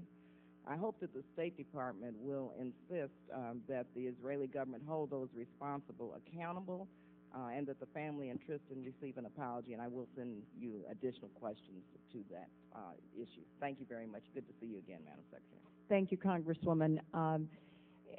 You know, we have taken the actions that you know so well, in addition to the remittances and the travel for family members. We also have opened up telecommunications investment in Cuba. We are taking a hard look at this in the response that we received from Raul Castro, and we are available to engage with the Cuban government if they are willing to do so. But we don't yet know whether they really are or not. And I have to say, I think that if two small little unarmed planes had gone into our airspace, they would have been forced down. I don't think they would have been shot down. I think that there is such a stake that the Castro regime has in making the United States the excuse for everything that goes wrong inside Cuba, that they're going to have to really have a change in attitude about how and under what circumstances they would want to really have that discussion that you described, that you were assured that Raul Castro said everything would be on the table. But we're considering what they might come back with, but so far we don't really see any movement. But as the President said, we are open. The time of the gentlelady has expired. The gentleman from Georgia, Mr. Scott, is recognized for 5 minutes. Thank you very much, Mr. Chairman. And again, welcome, Madam Secretary. Madam Secretary, I'd like to focus on Africa, if I may. I just returned yesterday from Africa. I have two lines of questioning. The first line of questioning sort of impacts the first part of my visit into Burkina Faso and into the Congo. The point of my question will be not only the funds that we're sending in there, but I have serious questions that they're being utilized properly and that they're reaching and helping the people where they need the help the most. I say that particularly because of the line of corruption, and many times the monies that we're sending don't get down. If we take Fazio, for example, and going there, it is the poorest country on earth. It has a 77% unemployment. We are sending over there, just in the Millennium Challenge alone, about $500 million. There's questions about where that money is going. And when you look at the countryside, where is it going? We visit the other areas. We left there and went into the Congo, into a place called Goma. And if that is not ground zero of the deprivation center of the world, I don't know what is. We took a helicopter in there. We visited the refugee areas. One of those areas had about 42,000 people in it, over 20,000 of them children. It's just deplorable, those conditions, and it is the only health care that they get. So my question is, what are we doing specifically to make sure that the money that we're spending for these humanitarian efforts are getting to that source?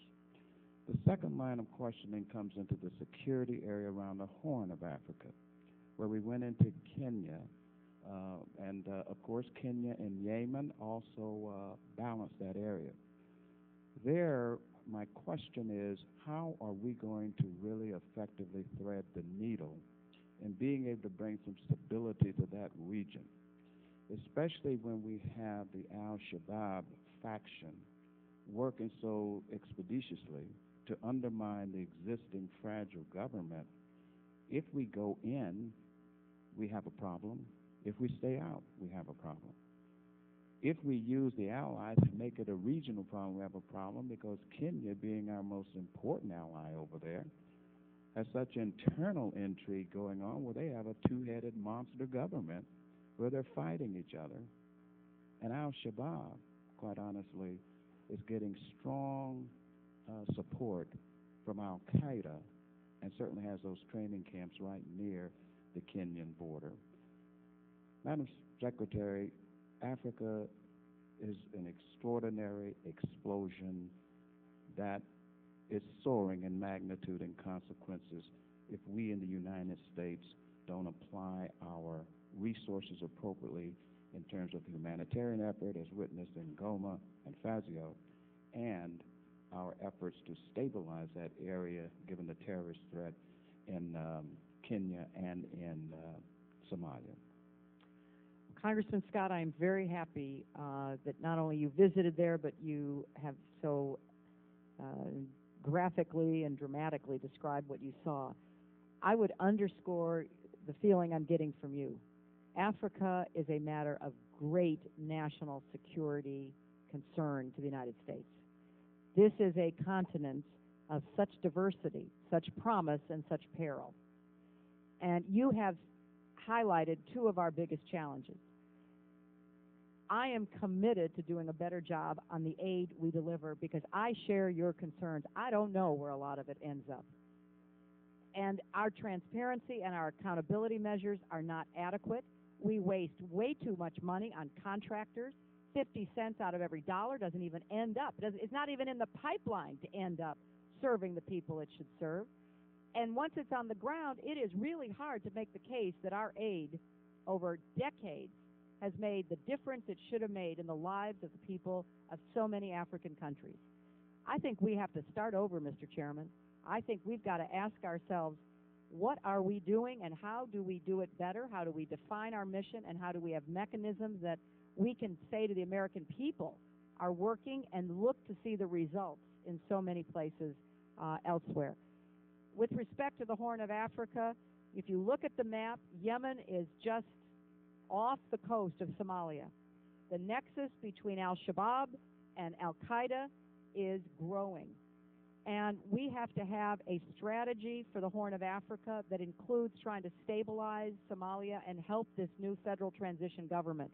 So I know my time is up, but this is one of the most important areas for our concern, and we've got to be smart about how we're going to approach it. Time, Thank you, Madam gentleman, Secretary. has expired. The gentleman from Minnesota, Mr. Ellison, recognized for 5 minutes. Thank you, Mr. Chairman. Madam Secretary, I'd like to ask you to share your views on the possibility of lifting or at least reviewing the policy prohibiting U.S. government employees from all travel to the Gaza Strip. I'd like you to do that because to review that policy because as we talk about addressing humanitarian needs in Gaza, along with the concern that no money flow to Hamas, I think it would reassure members of Congress and if members of the administration could go there. So could you share your views on that? I mean, I think there are changed circumstances, new administration. I know the convoy that was attacked in 2003, that's a legitimate reason to pull back, but perhaps maybe it's time to review. Well, Congressman, I have to look into that because I know not only have members of Congress, including yourself, gone to Gaza, but USAID workers have gone into Gaza. They have, as part of our surveys of what we are trying to determine is the best approach for our aid. There have not been high-level administration visits, but we are a member of the quartet. And Tony Blair, who is the quartet representative, has gone into Gaza several times. So I will look into this, and I will determine whether my understanding is accurate, and we'll get back to you. I just mentioned that, Madam Secretary, because after we left Gaza, and you point out I did go there, we met with members of USAID, and we asked them what they thought about what was happening there, and they said, well, we're not allowed to go. So thank you for looking into that.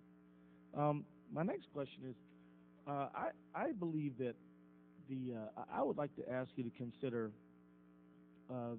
working with your counterparts in Israel about the opening up of the crossings.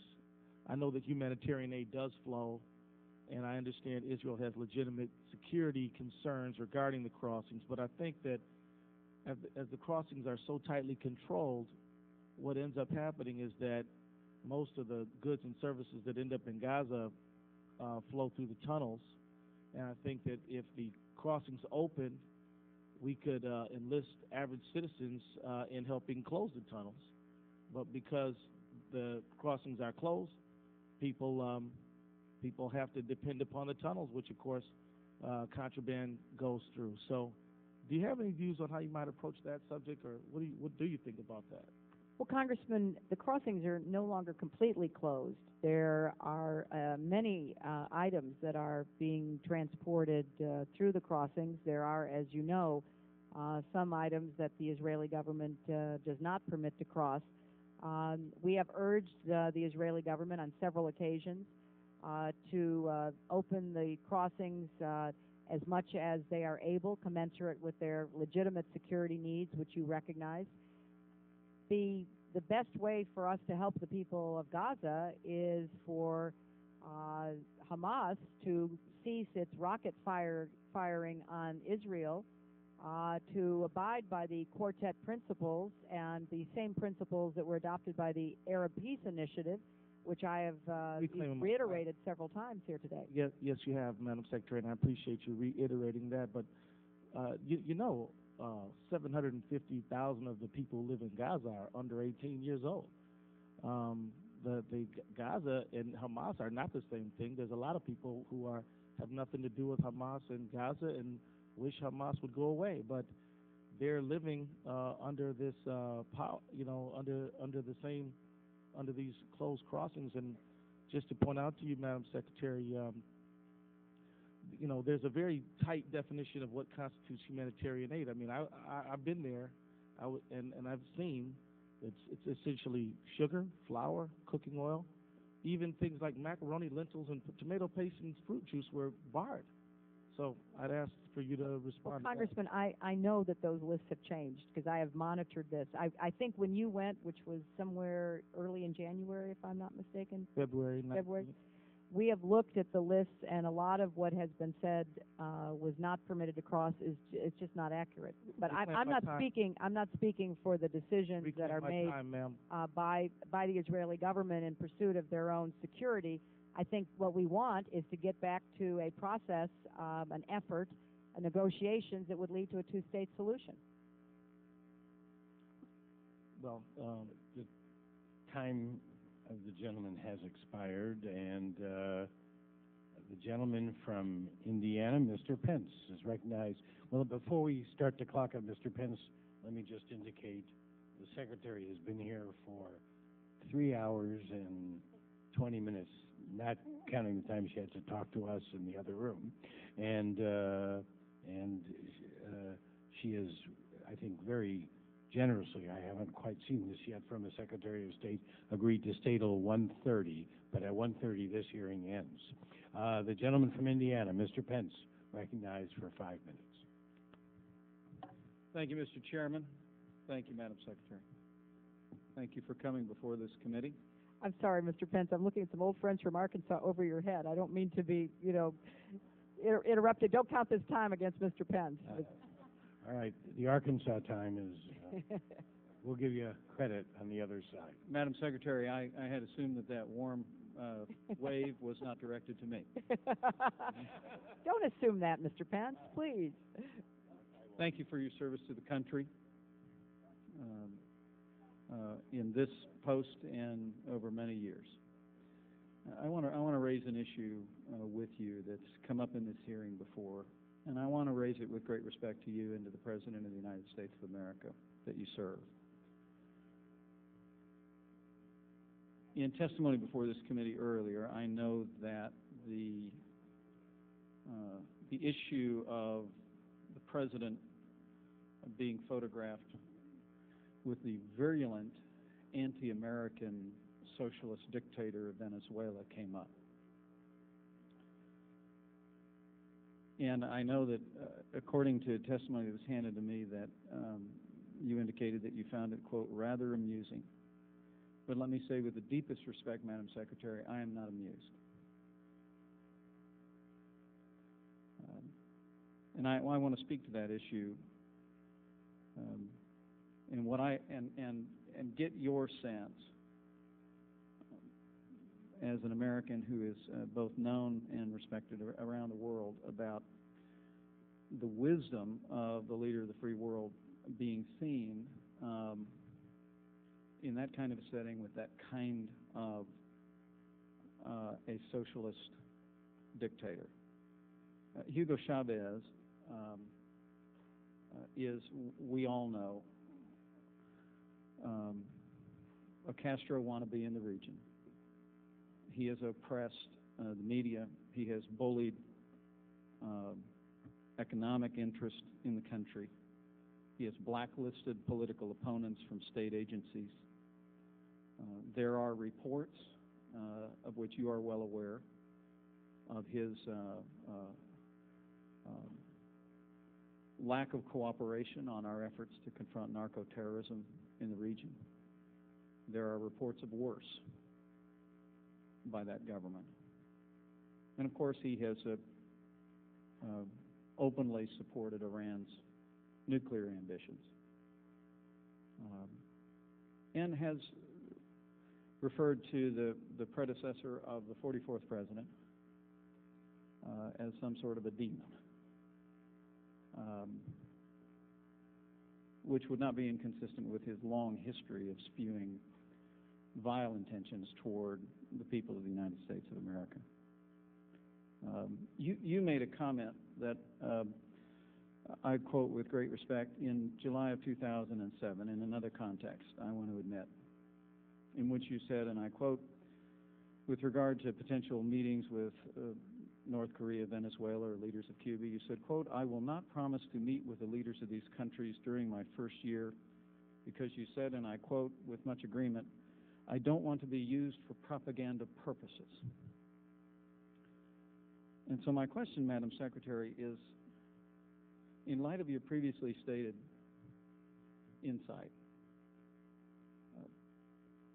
isn't it true that having the President of the United States be seen on the world stage warmly greeting a virulent anti-American socialist dictator, that intentionally or unintentionally our President was used for propaganda purposes, to borrow the phrase that you used? And isn't it also true that, as Natan Sharansky observed memorably in his book, Case for Democracy, there's almost nothing more demoralizing to people that are fighting for freedom in their own country than to see the leader of the free world in friendly association with the very people that are oppressing them? Sharansky said we could, quote, never fully prepare ourselves for the disappointment that came from seeing the free world abandon its own values in that context.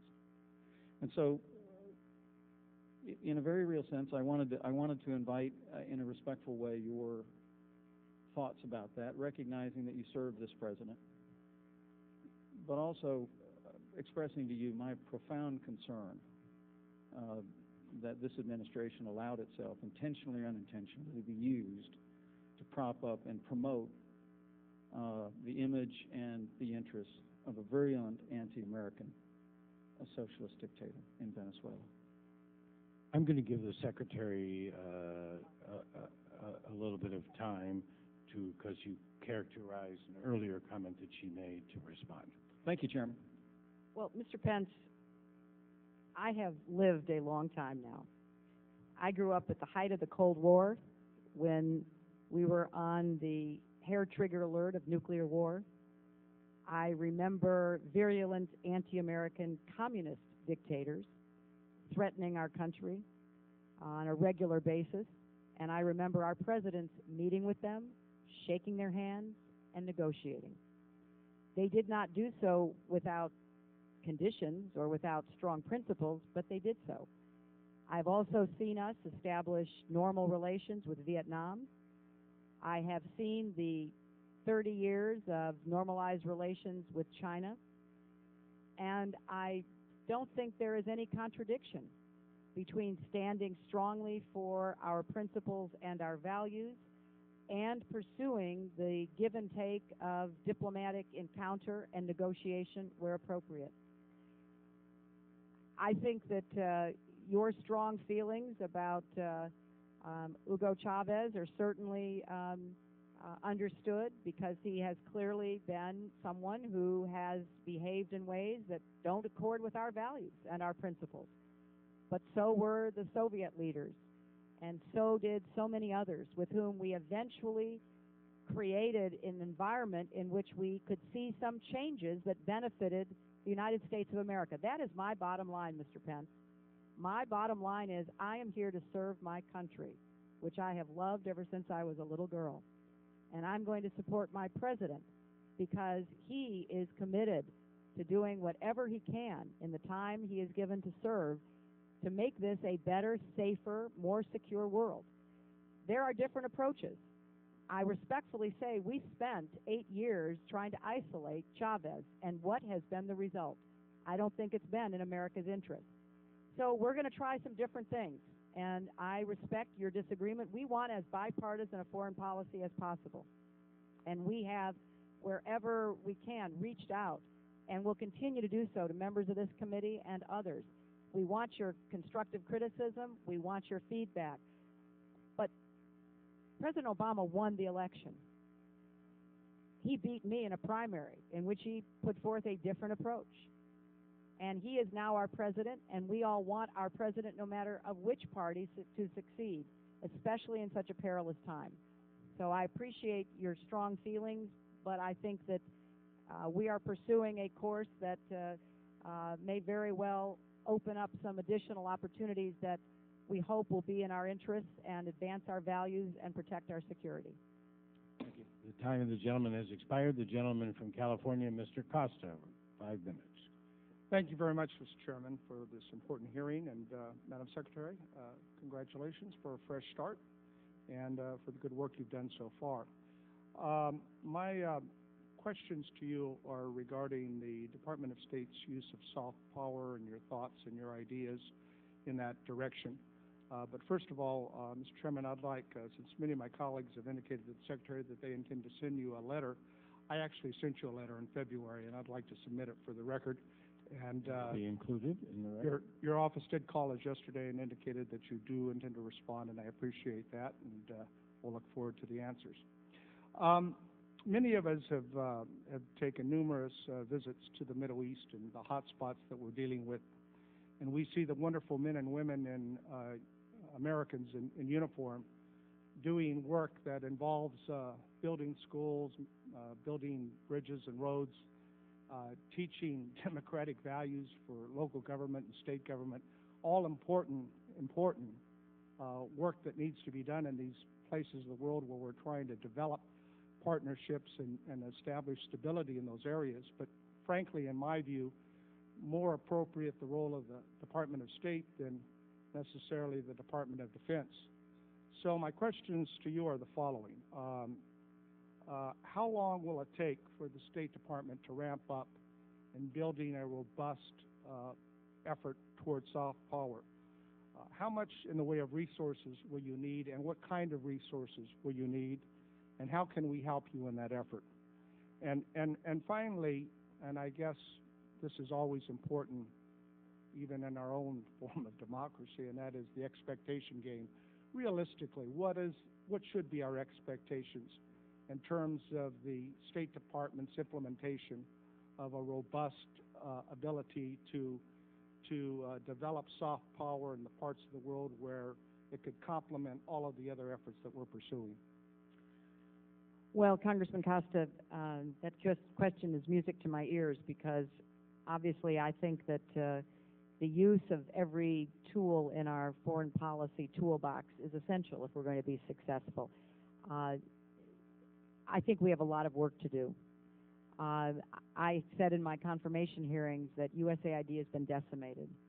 It has lost personnel. It has lost authority. It's like a contracting agency, and it's heartbreaking because, like you, I have seen the results of USAID projects and the dedication of the men and women who serve there, but we haven't served them well in their efforts to promote American values. Not at all, and everywhere we go, we see the successes of those USAID projects, even under the limited support that we provide. That's right, but because we're too bureaucratic, we are too overwhelmed by paperwork and contracting and all the rest of it, it is a lot easier for the military to get out in the field and do something. You know, I said in my confirmation hearing that those of us who have traveled to Iraq and Afghanistan and met with our young soldiers know that, you know, a young captain in the beginning of the Iraq War was literally given a fund, a commander's fund of money, an emergency response fund, sometimes as much as, $25,000, $50,000. If they needed a road prepared, they'd get the road prepared. They needed to open a factory, they would open it. Whereas it would take weeks, if not months, to get money that was appropriated by this Congress actually into the State Department and into USAID and then into the contracting process. So people just said, wait a minute, we need to move fast. And that's one of the reasons why during the last 8 years, the authorities began to migrate over to the Defense Department. So how much time are you going to need? What kind of resources to ramp up to have a realistic implementation? Well, I think that we're trying to get positioned to be able to make progress immediately. A lot of it depends upon the budget we have, because so much of what we are asked to do in our budget is determined by not only the administration but by Congress making decisions. So it's going to take a couple of years. I can't promise that we're going to get it done next year, but we're going to try to start on the right path and then work very closely with the Congress to get the authorities and the appropriations we need to deliver. And I want to have strong outcome measures so that we can figure out whether what we're doing is working. I also mentioned this to you at the end of the State of the Union last month, but we have private sectors, we have people, Americans, who are actually providing their own resources in parts of the Middle East. We ought to support those efforts and add value to those efforts. I want many more public-private partnerships, Congressman Costa. I think you're absolutely right. Thank you. Time of the gentleman has expired. The gentleman from Florida, Mr. Klein. Thank you, Mr. Recognized Chairman. 5 minutes. Madam Secretary, congratulations, and just very, very impressed with the leadership that you've taken in the short time you've been in office, so thank you for your service. The Summit of the Americas, I think, was a great opportunity, and being from Florida, we have looked for many years at the original summit that your husband actually presided over in Miami, and since then, but even for the last number of years, there's been sort of a vacuum of interest. And it's trade, but so many other things that make up for a strong relationship. But one of the specific areas that I have some concern about has to do with hurricanes, believe it or not. And as hurricane season approaches, and these hurricanes start off the coast of Africa and move across and come into the Caribbean area, and we have hurricane hunter planes, which are Air Force and NOAA planes that help us understand the intensity and the direction so that we can narrow that cone of where the hurricane will make landfall. It has everything to do with the number of lives saved, the amount of dollars lost, and all those kinds of very important things. There's a gap in the area where hurricane hunters can fly. And it was pointed out recently by the World Meteorological Organization, the agency of the United Nations, that there are countries in our region, Venezuela being one of them, that are prohibiting us from flying into those areas through our NOAA planes. And other countries who share this information through the World Meteorological Organization, including Cuba, help us all provide for that safety. And I just wanted to ask you if you can take a look at that and, of course, take that up with your colleagues on a world level. Of course, this is about safety and security for all of our countries in terms of getting the best data possible. Absolutely. I mean, I'm glad you brought this to my attention. It's not an issue that I was aware of, Congressman Klein, and we will immediately take a look at that and see if we can't remove any barriers to the hurricane hunters. It's certainly in the best interest of all the countries, including the ones that are prohibiting the airspace. There are actually 7 storms in the last few years that formed and intensified over this area. Second, and if I can on a different subject, the conference, the Durban 2, if you will, conference that took place. I'd like to extend appreciation that we did not participate, unfortunately, because the underlying purpose, of course, is a very legitimate purpose, but it was hijacked once before, and unfortunately, as we saw by Mr. Ahmadinejad's comments, it was virulent anti-Israel, anti-Semitism in many ways. But as we move forward with status with the UN Human Rights Council, we, of course, believe very strongly as Americans in the importance of human rights.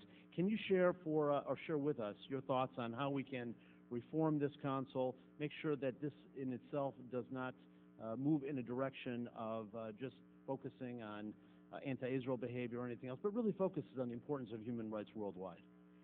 Well, that's exactly why we have concluded that we will stand for election and resume a role in the Human Rights Council if we are successful, because we've been very disappointed at the behavior and the priorities of the Human Rights Council. there are so many important human rights issues that literally go to life and death, survival matters all over the world, of horrific abuses, some of which we've discussed today, that never get raised. Nobody ever talks about them in the Human Rights Council, and I think that's a grave disservice to, so many people who are hoping that, they will be recognized for what they're suffering. And yet we've got to be very aware that any of these organizations, if you have a political, ideological agenda, can be hijacked. That's why after serious effort trying to see whether there was any way to salvage the Durban process, we concluded no. And you can see why we were right. It's so unfair that something as serious as racism, discrimination, and xenophobia would be so totally overtaken by an agenda that didn't talk about the racism that exists all over the world that we should be focusing on. So I think, Congressman, we're going to enter this again with a very clear-eyed view that we know it's not an easy structure to interact with. We don't know whether we're going to be able to influence it, but I've had some conversations with some other countries, and we're going to try our best to form a critical mass that will make the Human Rights Council focus on the vast array of human rights problems that exist around the world. And I thank you for that. We all believe very strongly as Americans of the importance of human rights as part of our national and international agenda. I'm one of these people, as you do, who believes in engagement. We can always say no. We can always have other consequences, but we need to try first. Thank you very much, Madam Secretary. The time of the gentleman has expired. The gentleman from Missouri, Mr. Carnahan, recognized for 5 minutes. I want to add my congratulations to your new position and just congratulate you on your service. I had an opportunity to be at your swearing in at the Harry S. Truman Building, appropriately named from the man from Missouri who was a strong internationalist, believed in engagement, and had a great appreciation for history. And I know that you will follow that great tradition. We've seen just in the first few months of the new administration dramatic and positive changes in the U.S. image around the world, and there's a new reservoir of goodwill out there that we can use in that diplomatic toolkit that you have spoken about so often and so well. And I had a chance to see that firsthand with our congressional delegation at the IPU conference in Ethiopia. Congresswoman Watson mentioned that. But our delegation was not just received openly, they were actually received with genuine and broad enthusiasm. So it was a very big shift from what we've seen in past years. And there's a great enthusiasm for us to be re-engaged in international organizations and initiatives, from the economic crisis, climate change, poverty and disease, the list goes on. Mr. Costa covered a lot of my question about the use of smart power, but I just want to make an editorial comment. I would hope that we can eliminate the term soft power, because I think there's nothing soft about smart power. And I want to be sure that we are giving the budget priorities to that new approach in diplomacy in our country. The other issue I wanted to cover was in Bosnia. I represent one of the largest populations of Bosnian Americans in the country, in the St. Louis area. With Chris Smith, my colleague, we have formed a Bosnian caucus in the Congress. It's a society there that has a history of multicultural existence and multi-ethnic existence. They're in need of constitutional reforms. There hasn't been much movement since the days of the Clinton administration, and I would hope we can put some renewed emphasis there to get Eastern Europe right. I'd like to hear your comment about that. And finally, we also stopped in Cyprus on the way back. Congressman McMahon mentioned the power grid potential to cooperate. We also saw a unique operation. The UN Committee on Missing Persons had unique cooperation between Greek and Turkish Cypriots on one of the most sensitive issues on the island. I think that's also a great model in terms of going forward with reconciliation. Thank you so much, Congressman Carnahan. And I love your quote. I wrote it down, nothing soft about smart power. That's exactly our belief. And thank you for mentioning Bosnia. The Western Balkans are a matter of great concern to us. I've spent a lot of time both with our colleagues at NATO and at the EU talking about what we can and should do with respect to Bosnia and other countries in the Balkans. I applaud you and Congressman Smith for creating a caucus on Bosnia, and I would love to have an opportunity to get any ideas you have. We still have work to do. We have not adequately established a democratic functioning government or in any way approached a reintegration of society in Bosnia. So I hope that you will be part of what we do going forward to try to figure out how we're going to address Bosnia and the Western Balkans.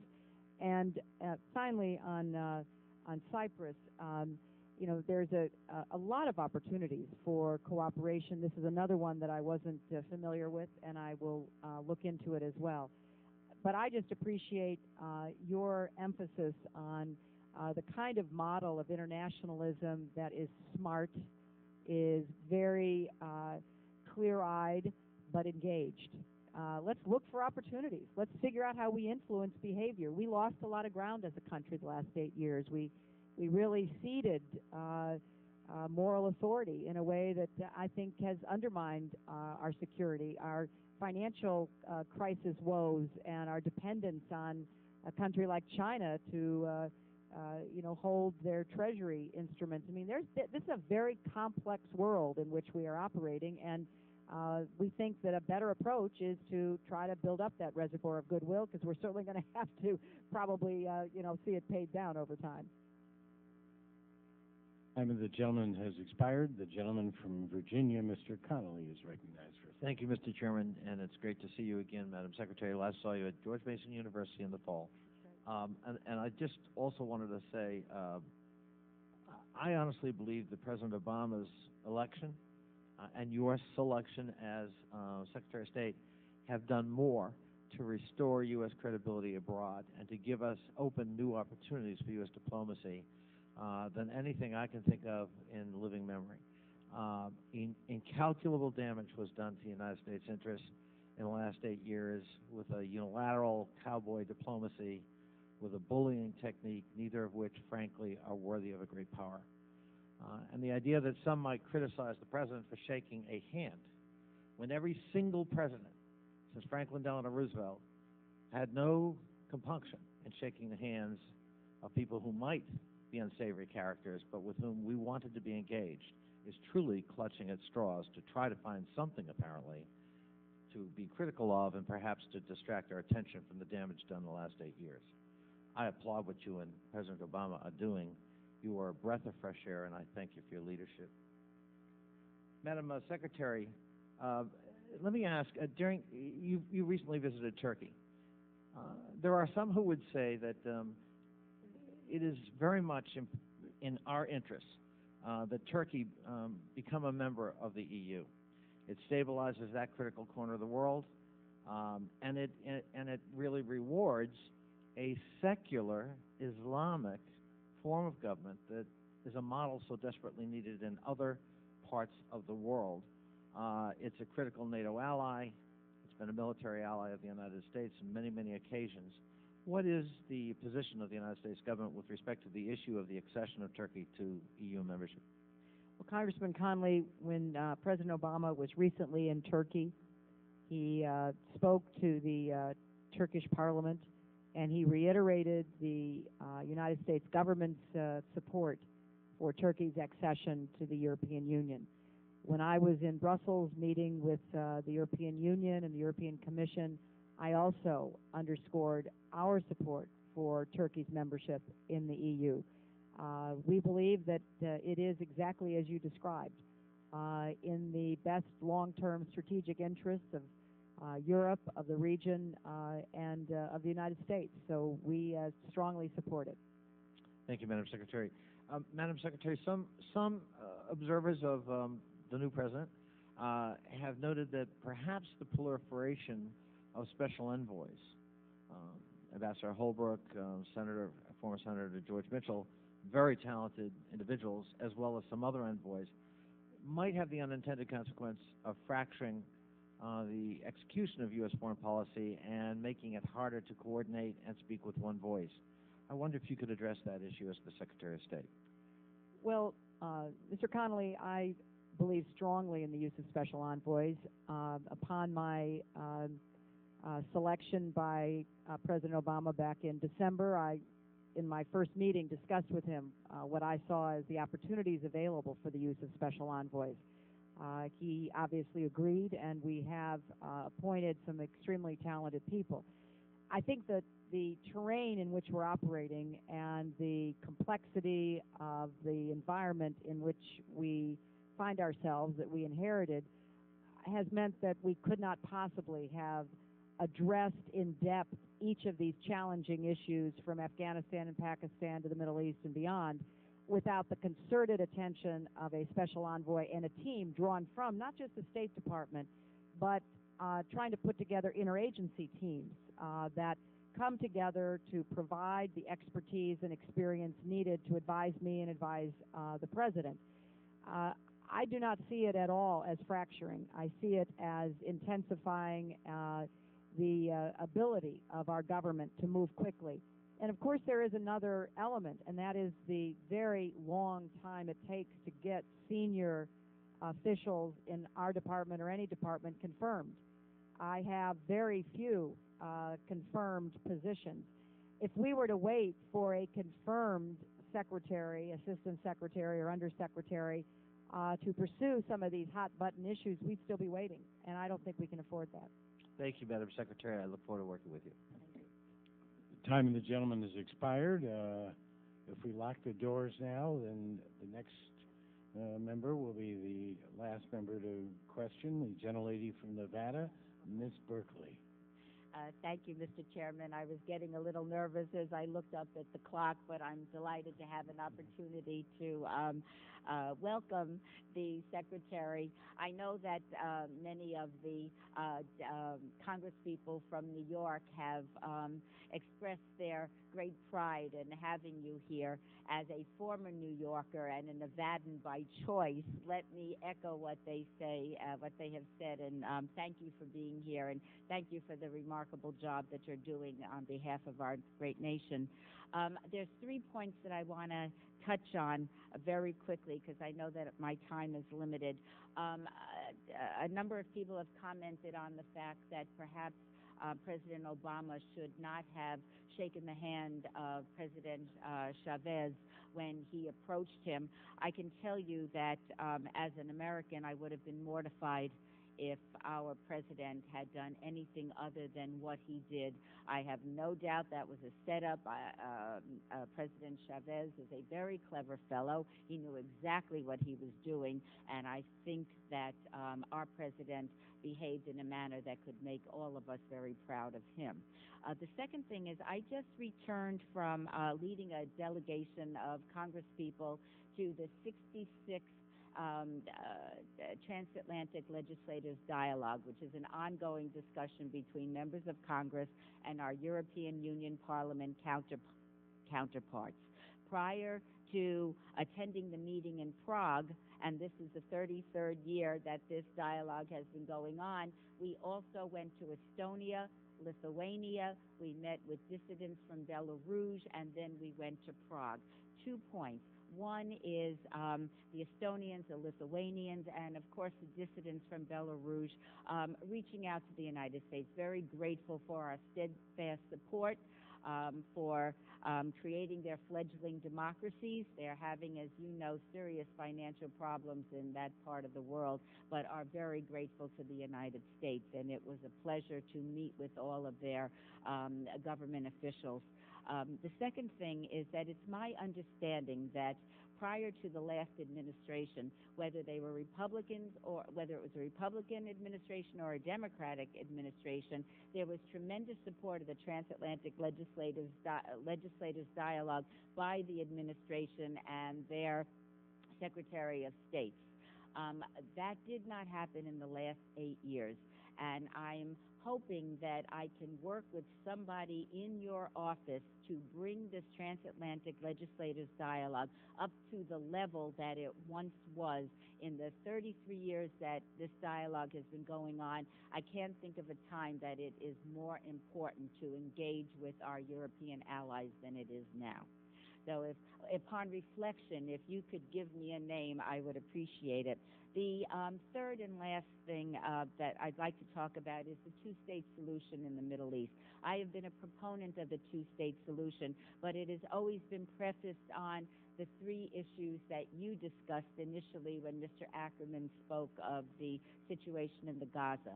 Recognizing Israel's right to exist as a Jewish state, recognizing and enforcing all of the previous agreements, stopping the terrorism and the rockets coming into Israel and raining terror on innocent Israeli civilians. I would add a fourth, and that fourth would be getting the Israeli soldier Gilad Shalit back to his family and his loved ones. I think that would be very important. To me, I worry about creating the two-state solution at this particular moment in time. I fear that Abu Mazen is a very weak, I'm hesitant to call him a leader, a weak president that does not have the faith and allegiance and support of his own people in the West Bank and certainly not the Gaza.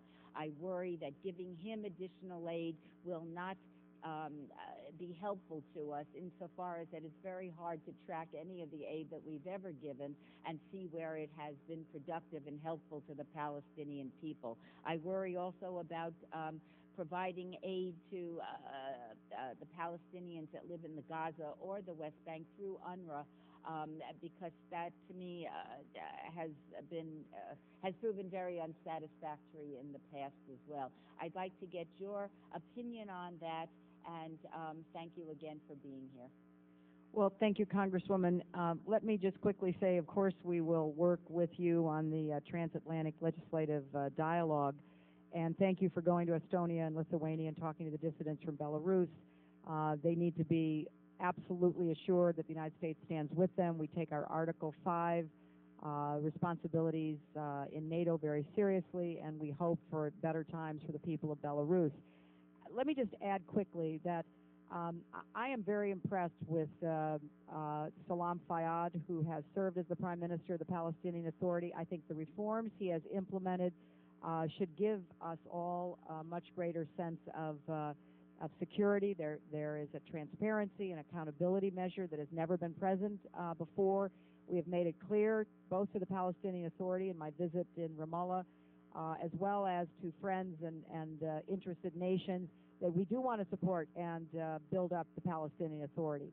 Obviously, we want to see changes, but we want to applaud the changes that Salam Fayyad has made. So it's a challenging course, but we don't see any alternative to a two-state solution. We think it is not only in the best interest of the Palestinians that they have a sovereign state, but that it's absolutely critical to Israel's security that we proceed on this path. But I look forward to discussing with you some of the concerns that you and others have expressed.